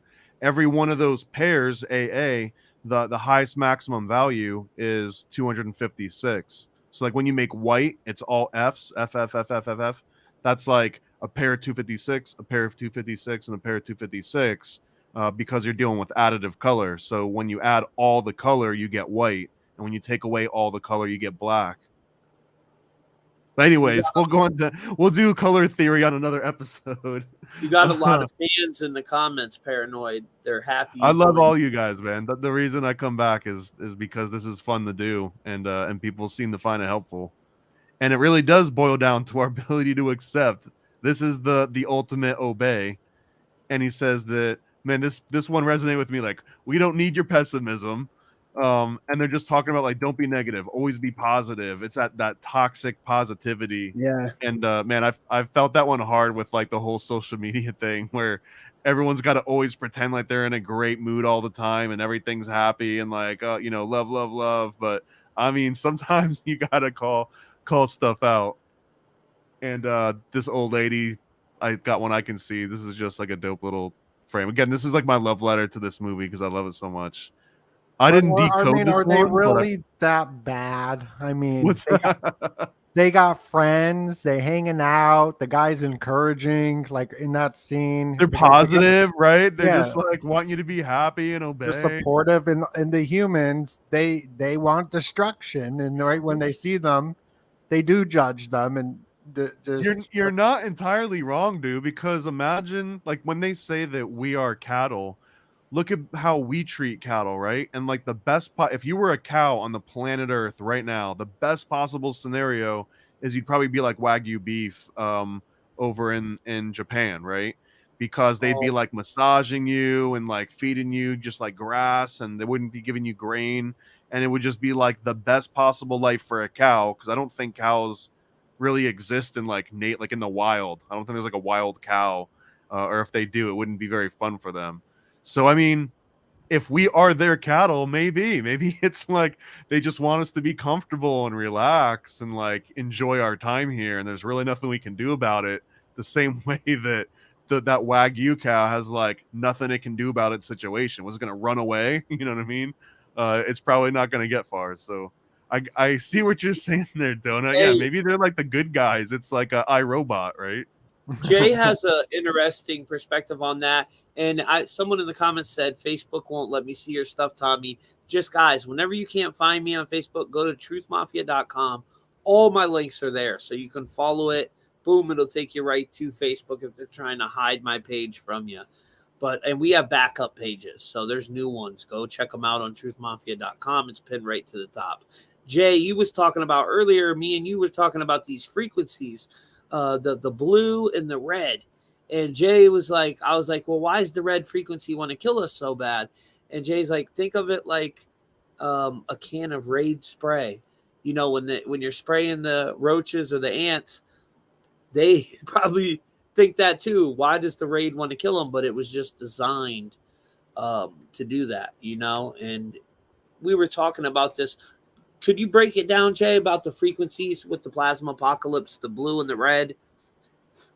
Yeah, so we were kind of talking about like from my perspective, when we go through this apocalyptic event, that there's red energy in the form of ionized gases, which is hydrogen mostly, that come down from way in the upper atmosphere, no longer blocked out by the magnetic signal put out by the Earth, because we go through a neutral point electromagnetically. And when that happens, all that red plasma can spiral down into our world. And that's sort of like seen as Satan or the devil, which is always tied with the red color, right? Santa Claus. I into the 5G towers too, because that was interesting. Oh, that's right. That's right. That's how we got into that. So I was talking about being plasma possessed, which is what I call it whenever people's when their innate energy or their soul or their spirit, whatever condition it may be in, becomes amplified to such a degree that there's no turning back, basically. That there's an energy signature that is red versus blue in our world. The blue, representative of the earth energy, whenever it reverses, which is where I believe we're going into, and the earth energy erupts, all of the gases that are contained inside of the earth, inside of like the pressurized portion under us, they depressurize. So all of their gases come up our way at ridiculous speeds, and they ionize, and we see them as like these beams of light that shoot up into the sky that come out of like caves and stuff like that. But those, if it's oxygen, then it stands to reason it would be blue. So that would represent Mother Earth, earth energy, goddess energy, whatever you want to see it, like very, very healing and stuff like that. And then that red energy, if it be hydrogen in origin, which I believe it is, then it's extremely volatile and it's extremely reactive to anything that it would touch, just pure hydrogen. coming down, mutating, transforming things, petrifying things, and stuff like that. So we have this sort of red versus blue, but what these really are is energetic signatures, aka spirit or spirit forms. And so you have like those who have a signature of the blue energy signature, or blue souls, or blue color, or whatever, which Blue is why blue aura. is sort of representative of like being righteous and good and, you know, law abiding and things like that. And then red is more magical and dark and mysterious and dangerous and stuff like that. We vibe with that. Those of us, everything on earth vibes with those two things, and in between. In between is probably less than either one of them. But like for right now, we don't have those blue beams of energy. We don't have great pillars shooting up into the sky and it looks like the heavens are being propped up or anything like that, because that magic is gone. The earth charging pulls it into its heart to charge it in order for eventual release or re-release, where it shoots it back up our way and we benefit from the side effects from it. So what that means now is that all that good energy, or people who resonate with like a good vibe, or, you know, that earth energy, we're very few in number. We're the remnant, which all that energy is getting sucked into the earth. There's not a lot of it left. On the surface level, we're just left with whatever filled our world last time, which was all that ionized hydrogen, or that red frequency, that red vibration that comes in, and its program, and even echoes of its program going all the way back to its origin, is to be rebellious. It's to destroy. It's to tear things apart. And so it seems like there's this sort of good versus evil, but really those are just their programs. That's just what they do. So that got into like, I was saying, like, if there's two cockroaches having a discussion, like, why do you think that can of bug spray hates us so much, or Raid or whatever? The bug spray inversely would say, why don't they do what they're supposed to do and die? Like, it's time for them to go. Or, you know, like, it all depends on perspective, and it's a polarity, and it just depends on where we are, you know, down here looking up, or up there looking down, how we label that and how we feel about it. You know what I mean? How it affects us collectively, especially when in regards to the apocalypse. You also said, like, the elites that are working with that vibration, that Saturn red energy, they put up the 5G towers. Oh yeah. And what could you explain? Yeah, that's right. That? So they've made it abundantly clear to people like myself that they do worship an entity, that they do have a god that they worship, right? Like I said, well, whoever that may be is all dependent upon your perspective as an individual and where you stand on that polarity, if you're on the polarity scale. But they have made it clear, yeah, we worship a god, some form of deity or whatnot, right? And they've given us clues about what that god entails, being from above, coming down in the form of light, etc. So what I believe, one of my theories is that they are serving that god, and they're getting ready to set it up for a great battle. So that god, that, let me just be plain, okay? That red plasma above that one day may be released to come down in here to ground itself, it is their god, I believe. It's a possibility. And if it is their god, then what they would do, and I'm talking about them as in the elite, is they've let us know that there are some of them who are approved to leave, to go into heaven. That you have to get approved to go into heaven. You can't just, you know, I have the technology, so I'm going to go. You have to pass tests. You have to meet certain requirements in order to get up there. Not that it's impossible, but before you can be approved by them, you know, who are going to go, basically. And some of them are going to leave. Some of them are going to go, but many of them won't. Many of them will stay. Many of them have to stay, I think. And so what they do is they get everything set up for those who stay here, those who are going to be leftovers or survivors or the Nemo. That electricity that comes down from above acts as, like in Terminator 2, Skynet, where it comes down seeking to incorporate itself into this world, and it's electrical, and it's a hive mind mentality, especially while the sky is open and still connected to whatever the source is. It still has a program that it's running off of. Therefore, every strand of plasma that comes down from Cthulhu or the spaghetti monster or whatever people want to see it as or cartoonify it as, it's all one mind. And it comes down into this world, and it jumps into or incorporates itself or tries to be born and experience the world physically. It jumps into electronics. It jumps into whatever has a weak energy signature already. And or something that already has a red energy signature just becomes overly amplified red. It's basically invited in because it's like attracts like, you know. So these people become plasma possessed if they have a red energy. If they're bad people, essentially, okay, like they become extremely bad, evil, murderous, but it's all justified in their minds. In their minds, they think that they're doing God's work, or they're doing, you know, they're doing good things or whatever. So in order to set it up for the most success for that God to have this final go at it, because it's like the devil, right? And the devil knows that his time is short, as it's said.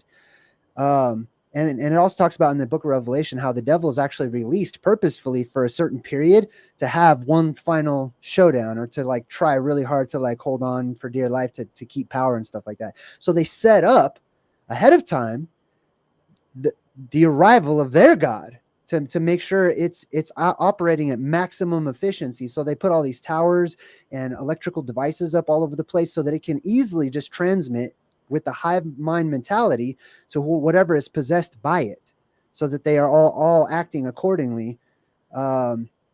Which kind of gets into like, you know, back into the Mount Meru stuff and how it's an antenna. Basically, it's sort of like the antenna of the world and things like that. But yeah, the blue energy pattern So the or 5G signature towers versus the red energy signature. The 5G towers are set up for that hive mind energy, which is crazy because the Merovingians and the bee symbolism, me and Donuts broke down, that's all connected to the hive mind. You get into Jupiter ascending, the Abraxas family that controls the whole world, and they go around harvesting the earth. I mean, if you guys haven't seen that, you've got to watch that amazing movie. I remember when I first got Donut to watch it. It's life changing when you go in seeing it, and from a perspective where you know what Abraxas means. It's a demon that they've been worshiping. I just did a video on this and released it on my Facebook and Instagram. But yeah, bro, that it's that consciousness, that archonic consciousness, that parasitic consciousness that these elites worship for whatever reason. I don't know if they're getting advanced technology from it or what. You know, they say they go into these like DMT meetings where they'll actually stop their hearts, and they hit them with some type of drug intravenously, and they go into these meetings with these mechanical elves from the DMT realm, and these scientists come back out with technology that really works. Like they're giving them stuff. You know what I mean? Yeah. That sounds more fun than like a Zoom work meeting. Yeah.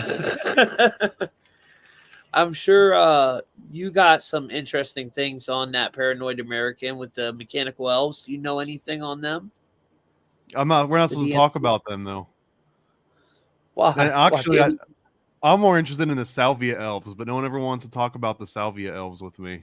Oh man, I did that once when I was young, dude, and it was the worst experience I ever had. So many people say that, but never again. I know how crazy this is gonna sound, man, but you have to do it more and more, and the more you do it, the less scary it is.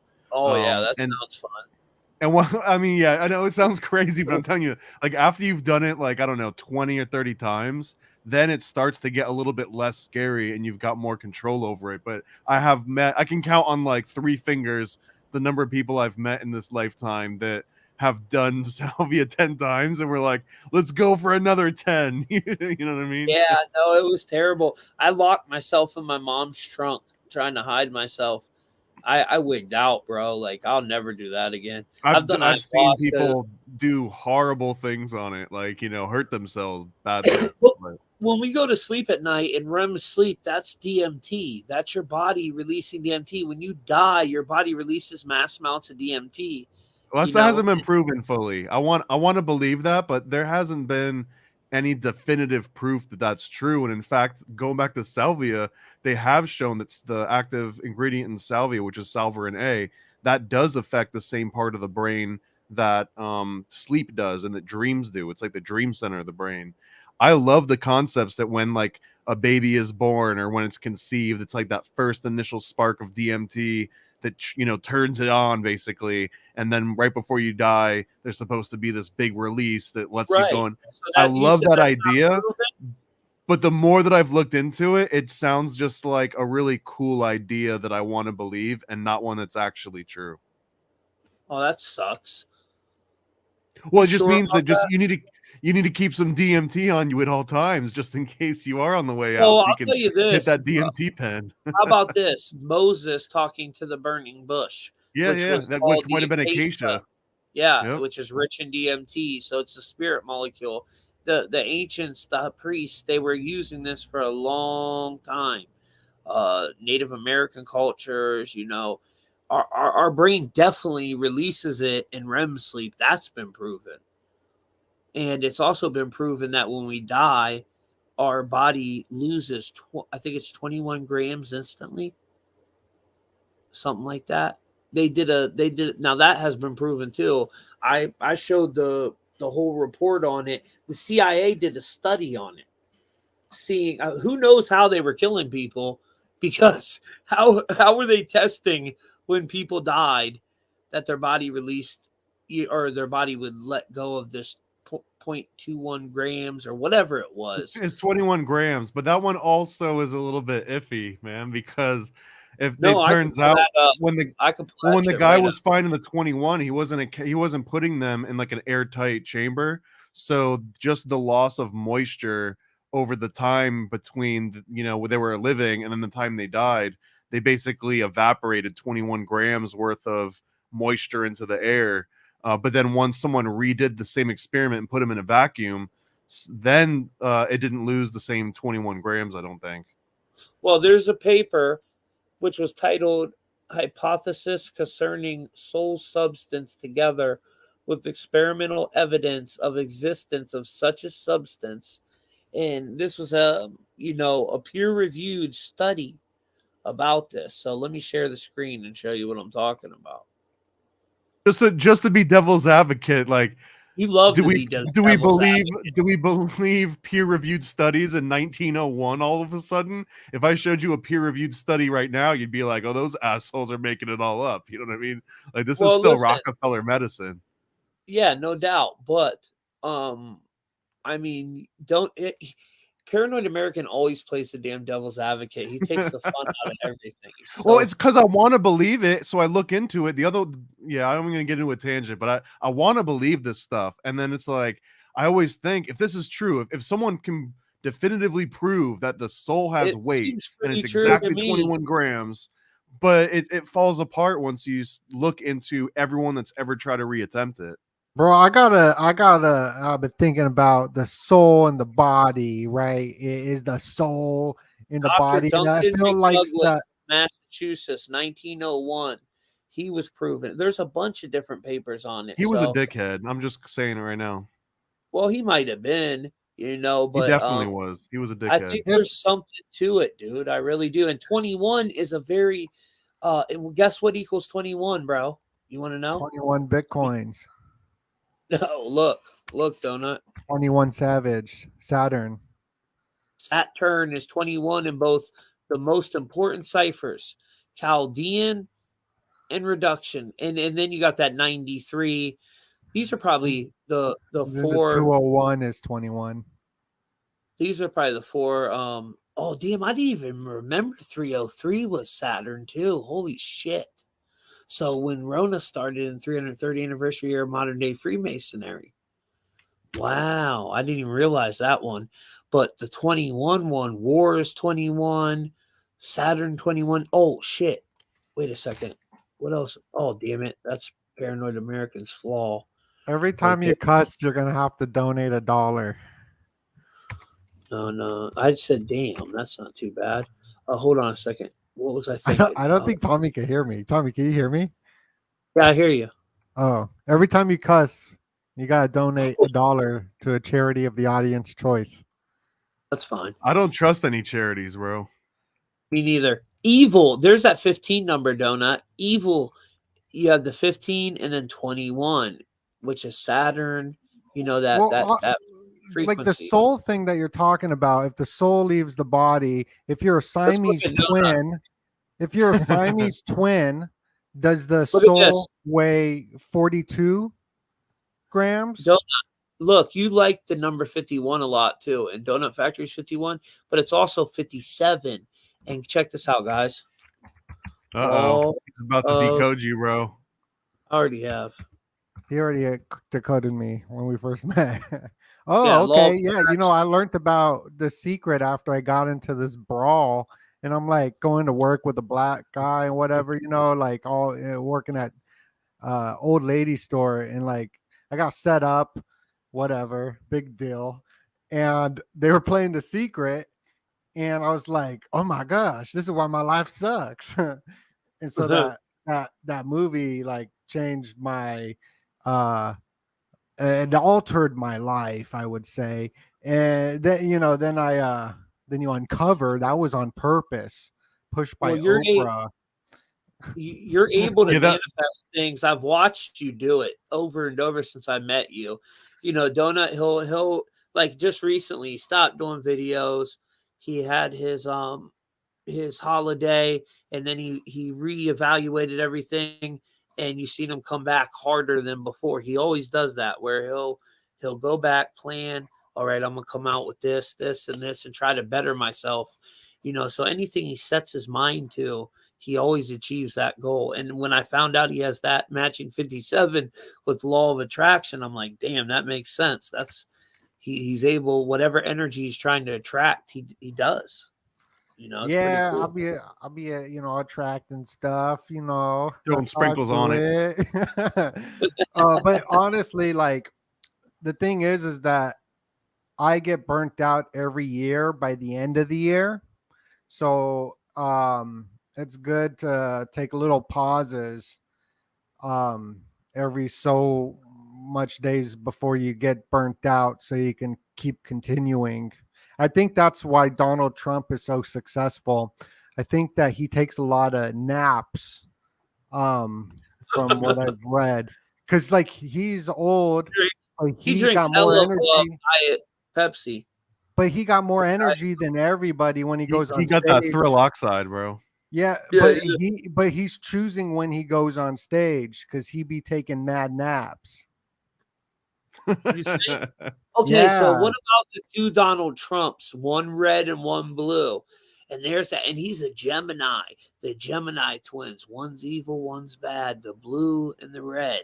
The red one's the bad one too, and the blue one's supposed to be the good one, right? The orange one or the red one? No, there's a blue one and a red one. There's a blue tie Donald Trump and a red tie Donald Trump. Did you in my video I'm breaking down how Donald Trump is tapping into the spiritual plane using the sigil magic of alligators to get into the frequency of the collective conscience? Is that why he moved to Florida, so he could be closer to Alligator Alley? You know, Gator, Mar-a-Lago, Gator. So the way memetic warfare, sigil magic, you got that with the frog, for example, or Elon with the Dogecoin. Now, what is in the mainstream news consciousness right now is alligators and crocodiles. There's stories from all major mainstream news outlets talking about alligators eating people, alligators going to certain games. And during that exact time, Trump tweets about alligators at the border.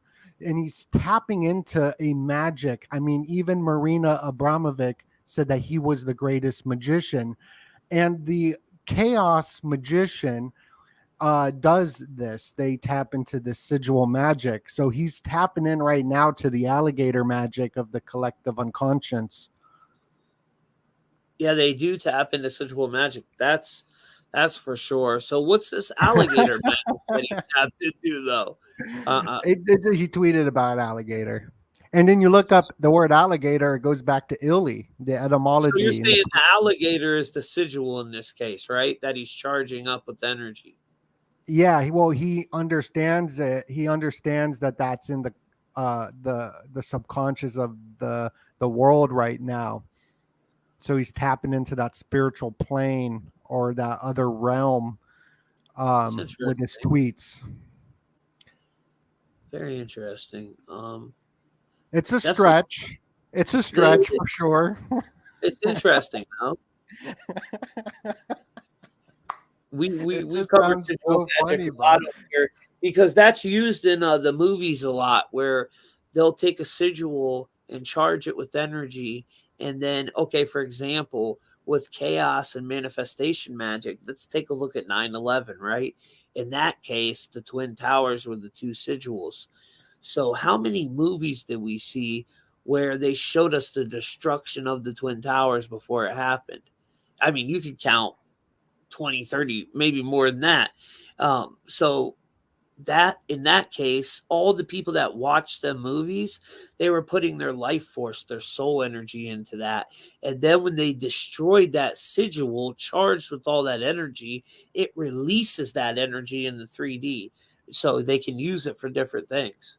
They're using ancient alchemical magic, these fuckers. Excuse my Bro, I language. heard that certain temples could be containers or churches and cathedrals with the stained glass windows that they did cymatic type of like experiments, in that the cymatic of the sand resembled what was on the windows or what was engraved, like at the Rosslyn Chapel. They have all these different music cubes. So the container gets charged by the sigils through the frequencies.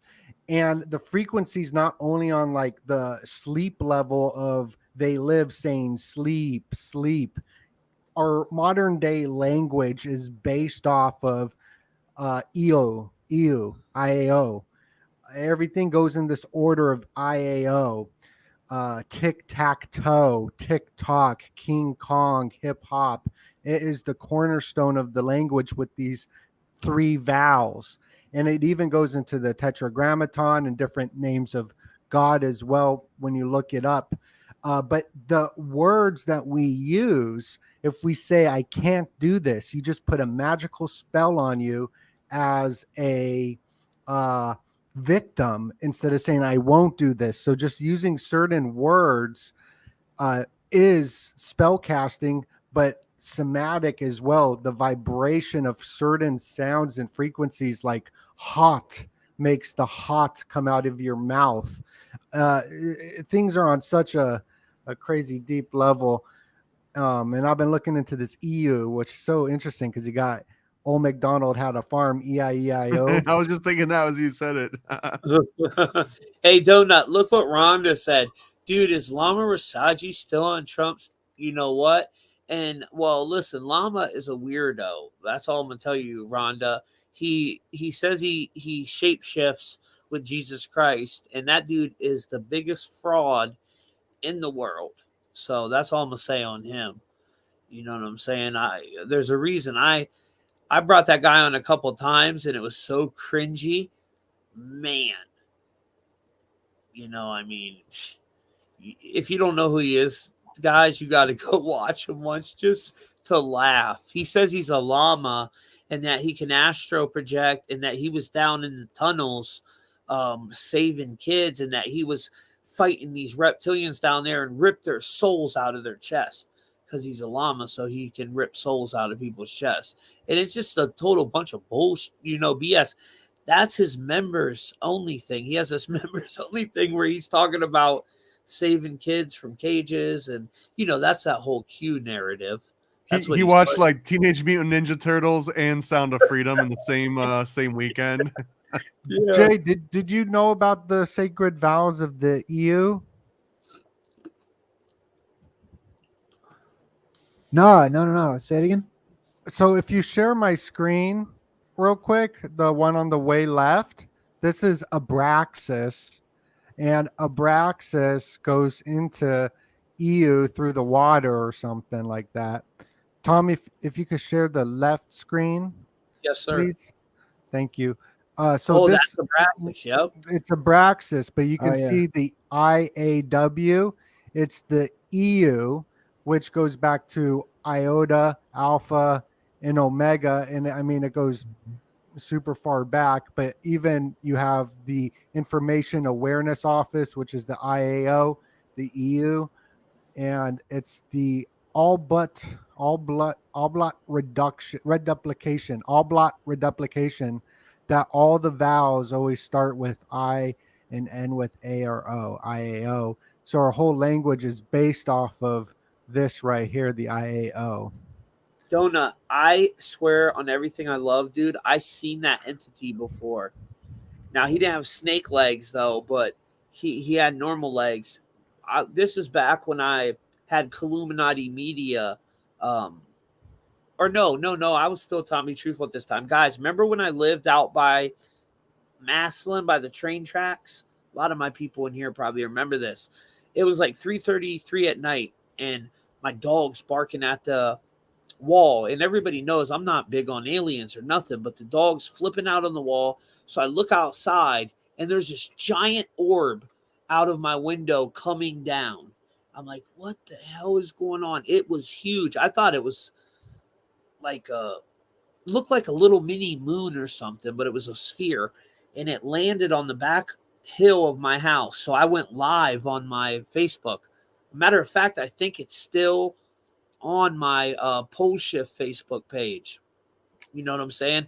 And when I went out there, dude, there was these entities, bro, that got out of this sphere, and they looked like pure light. So I couldn't see their I couldn't see what they looked like until one of my followers, she took a screenshot of it, and she messed with the lighting, and Donut, I'm telling you, bro, they look like demons, bro. One of their heads was all contorted and shit, and the other one had that same freaking chicken head, like a Brassix. Chicken head. Dude, he did. Or it looked like a bird beak. It So, was the like, weirdest shit I ever seen in my life. With the red and the blue that you guys were talking about, this poster was designed by the Obey guy, and you have the Obey here. So, I mean, it's got all this strange connections to everything. I wish I still had that video, man. If anybody has that video out there, send that to me at truthfultv@proton.me. You see these Sanpuco eyes right here?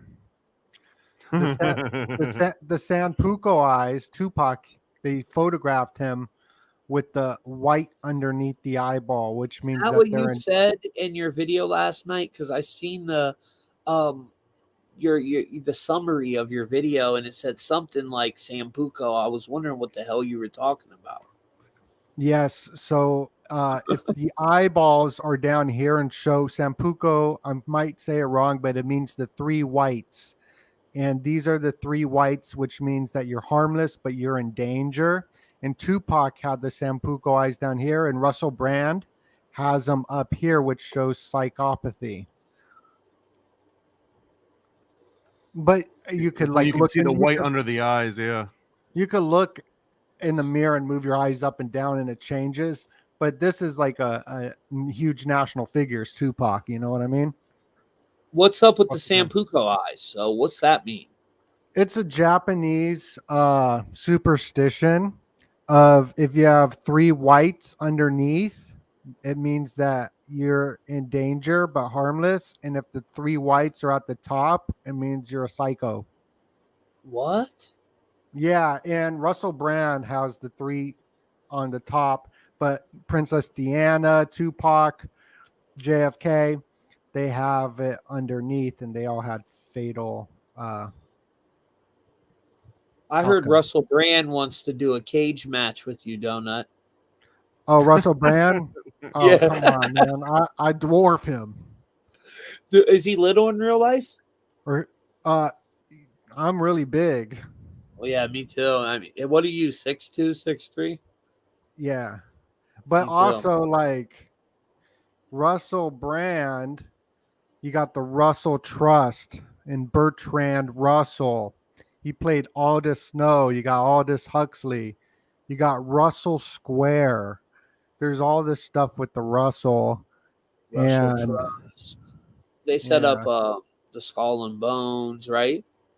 Yes, they're the business part of. They were in the opium trade, heavily in the opium trade. Bro, I'm about to drop a video tomorrow that covers it. It's gonna be. Oh, sick. Are you? Yeah, at 9 a.m. Why are you doing it so early? Because I got it set up on Premiere. So I'll be sleeping most likely, but it gonna premiere though. So it seems like I'm awake. I'll probably be up though. Where's that going? On Where's that YouTube. going so I can watch it? Your big one? Yeah, I made it like 3 months ago. It's called The Portals to Power, and it's about the eclipse, and it's Yeah. skull and bone connections too. It's very educational, and it breaks I down. seen it skull and because I bone. set the reminder today. I seen it on your YouTube. I set the reminder. So I'll get the reminder. Hopefully I'll be up. Portals to Power. I gotta see that one. We'll be up forever. No, I'll probably fall asleep after this. I was up all day trying to get ready for this one. I was super excited. Let me squeeze in my last 7 slides too. Then, Yes, I'll be quick, brother. That's what she said. And we were talking about Abraxas. Shout out to Juan and the Occult Book Club show I do with them. I just had these printed up. This is an Abraxas Cool. pinup. Juan's And new if you- video he just did was fire too with Ginger Dude from Jewel Thomas. Shout out to Jewel Thomas. They did a phenomenal video. It's up on truthmafia.com. Oh, for real? Yeah, they did great. It was awesome. I watched it. I shared it with my Facebook too. They liked it. I like that Jewel Thomas guy. He's funny as hell, man. Paranoid American made the coolest freaking video out of him rapping. It is we did a couple of music videos together. Yeah, I love it. Guys, if you haven't seen this, you got to go on Is it over on your YouTube? It is. It's on his too, but yeah, you can find it on my YouTube channel, Joel Thomas. Yeah, it's on Truth Mafia too. It was like one of the first videos I put up of yours up there. That was when I first started hanging out with you. I was like, damn, this fit. And he, usually you think of a redhead Caucasian kid, but his bars are fire. He can rap so good, bro. Bro, BLP Kosher is the best rapper right now. Hands down, period. Is he? His lyrics are the hardest in the game right now. Yeah. I don't know. Have you heard Joel Thomas? He's pretty raw. And he can I don't need to, bro. I don't need to because BLP Kosher, his album's so hard, dude. I don't even know who that is. He's a Jewish rapper, and his album's called Bars Mitzvah. Oh, is that your secret album? Bro, I'm not That's his alter ego. I'm not that alter good. ego. Doe-Nut flies out of town and he turns into a rapper and he doesn't tell anyone. He's like, "Yo, I'm a fan," but it's him. Wendell Jules is good too. Dude, Doe-Nut was a rapper, and Doe-Nut has hella songs. What about them coys? You don't know about that? We Them Coys, Float Up, Float Up, Float Up. Yeah, I made the float. It's still on my YouTube. It's called Float Up. We Them Coys. You guys gotta go watch it. I was under the influence, but I'm sober now. But I did mad research on kois and koi ponds, and so it's very educational too, because you learn all about the kois and where they travel and migrate. Jay, dude, I've seen some cool rap videos with Doe-Nut from his old days. He was I'm gonna pretty come back with it. I'm gonna come back with it though. He showed me some funny ones, man. Yeah, you should. I think your fans would love it. It's catchy. He has some real catchy, like jingles. Real catchy lyrics. You should do a premiere with Joel Thomas. I would like to get Joel Thomas and my what's that young black kid's name on Instagram, Doe-Nut, that I'm always sharing his music. Yeah, he's good. He's fire. Like, he raps about conspiracies and stuff. And then you know who's really good? I'm gonna tell you, this guy is the best rapper out right now. Period. Phase One. Ain't no one messing with Phase One. Go type in Phase One, guys, on Instagram and listen to his album or his song Source. I play it every single morning to get pumped up. If we're just dropping rapper names, I found one recently called Daylight, and he's got a song about Thrill Oxide with using the real name. Oh, he's Daylight. got another one. He's got another one called Paul LA. Walker that's it's so fire. But it's like 10 years old now. I'm just hearing about it now. Yeah. Daylight is he's from LA. He's from like Watts or somewhere around there. And he did JayDream slide out on us? Yo, I had to go. Yeah, he had to go put his someone to bed. You know That's what's what's up. another good song? Riff Thanks, Raff. Jay, for being here, buddy. Yes, thank you, Jay. Riff Raff got like, I ain't giving up my truck. I ain't giving up my truck. Riff Raff, he's kind of. I like. No, he his go hard, personality. bro. He go hard, bro. His lyrics, Teal Tone Lobster. Get out of here. I'm serious. I love the Macho Man Randy Savage phase that he went through like 10 years ago. Me too. He was funny with that one. I do like his personality. I got stars. I got stars. And let pop on my screen so I car. can do these last 7 slides before we go completely off the rails here. Okay, which one's your? Oh, right here. But no, I'm telling you guys, check out freaking Phase One. Me and DoeNut interviewed him. He's very fascinating too. Phase 1, I'm gonna have to look him up. He's got like a couple 100,000 followers on IG. He makes rap videos at all the big names. Check him out. So I want to mention, in case everyone's not familiar with this one, a little like a whole bunch of inside baseball, but that the scene in Family Guy where Peter and the chicken are getting to this like huge fight and it lasts over and over. It's this running gag. That's this movie. Like that's a scene for scene, beat for beat of this exact fight scene. And this fight scene is so kind of monumental because it lasts for like, it's like a 10-minute fight scene, like not even exaggerating. They're fighting for 10 minutes and all he's trying to do is get him to wear the damn glasses. Because the second that he puts the glasses on, he's going to see the truth. But again, if you take a step back and it's not all literal, this is how hard it is to get someone to snap out of it and wake up. And then the second that he does, the guy feels like, it's like this big revelation. Oh man, why isn't anyone doing anything about this? And he tells them, you're not the first one to wake up out of a dream. And this is just the very, very beginning of all of it. And I don't know what the park sent back here. Maybe there's a decode on that. And here's my favorite scene. And I'm not even going to say too much about it, but I feel like being an American, this is the answer. There's no way around it. This is the real way that problems get solved. I mean, our history and almost the history of every other country that's had to deal with the kind of problems that we're looking at. This is how it got solved. You're talking about the long tables, not the circle tables, now that they make these stupid circle tables in all the kitchens. But the long tables, they are, yes, I agree. Correct. Yeah. And then there is saying, and Homeboy comes out with a Uzi too. Like they're not playing around. And they're kind of showing it too that this is just a vacation for these people. Like the aliens that are coming, and Doenut's saying they're being like they're just trying to keep us nice, like the cattle, right? But they just can pop in and out as they want because they're basically far superior in technology, at least. I don't know if they're smarter than us because man, it took them a long time, and these guys were being very obvious about it.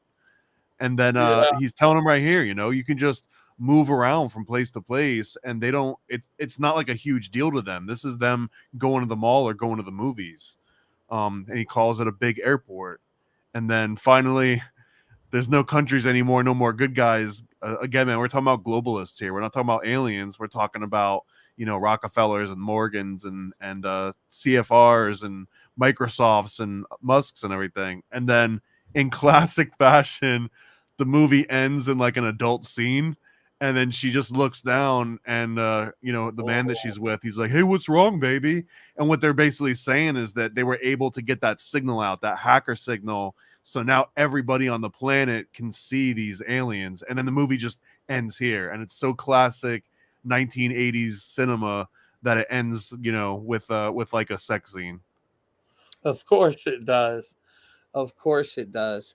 And so I see someone in the comments said, you guys interviewed Riff Raff. No, we interviewed Phase 1, not Riff Raff. That would have been interesting, though, right, DoeNut? I would have loved to interview Riff Raff. I got stars on the roof of my car. This ain't no Texas Jaguar. You see the double R? He's got stars on the roof of his car. He's got stars on the roof of his car. It ain't no Lexus Jaguar. It's the double R. It's the Rolls Royce. whatever that means. The new Rolls Royces have stars on the top when you're driving He in them. turned kind of country at the end. He got the new country song. It's a hit. Yeah, I love. When you say at the end, what is he like? Not no longer with us? No, he just like merged into this country singer now, and he has his huskies. Did you ever hear a song about his huskies, though? Oh yeah, oh yeah. I love his huskies. He's all about them damn dogs, man. He takes good care of them dogs, though. But he's definitely funny. His personality super. You know where he came from, Paranoid American. Making the band. Remember Puff Daddy had that shit, making the band. He's MTV. Oh yeah, Dylon, hot fire. Dylon. Riff Raff was on that. He was on making the band with Dylon and Riff Raff was? I didn't know that. Yeah. He's got a dolphin song too with Mac Miller. Rest in peace. The dude that won it, that Philly dude, he still does rap battles with Daylight and all them. That's where Daylight's from. He's from the rap battle scene. Smack. Yeah, because he's also a battle rapper. Yeah, he's from Smack URL. Country and rap is the same thing. I grew up in New York, bro. Poetry. You know how big that was? They used to do the Smack rap battles right in the middle of Harlem. You know, the idea of going to battle is so interesting. And you can even see it in the macrocosm of a rap battle, of two rappers battling each other, just like we watch UFC in battle, but on a major scale of warfare. And all the philosophical books written on war as well. It's interesting. And the dolphin song is good. It's like Aqua Berry Dolphin or something with Mac Miller and Riff Raff. Yeah, that song's tight. I never heard that one, bro. But man, we did 2 hours and 30 minutes. So I see my boy Paranoid American getting tired over there. I can see it in his eyes. So we'll wrap this. You can't even see into these eyes, bro. These are hypnotizing you. I can see into them. You know they're gonna say them are the one symbols from Hillary's emails. I'm going undercover, man. I'm gonna break up this Thrill Oxide cult. Going undercover. He actually does. I just won't put on the red shoes. That's it. Can I share your screen and show some of your new artwork? Are you releasing that one yet, or is that still behind the scene, the Frazzle one? Yeah, that's gonna be announced in in like a week from now. Okay, that is fire. Yeah, it's called Frazzle Drip Funhouse, and it basically, man, I'm surprised because I put the video up on YouTube just to test it to see if the word Frazzle Drip would get it dinged, and they're fine with it. So we're running with it, bro. We're gonna have I'm gonna have the first comic book with the word Frazzle Drip on the title, and hopefully it'll result in at least one person saying, "Hey, mommy, what's Frazzle Drip mean?" And then they gotta Google it. And yeah, you're welcome, world. Wake some people up to what's really going on out here. And yeah, somebody put the red shoes in there. We know what them are.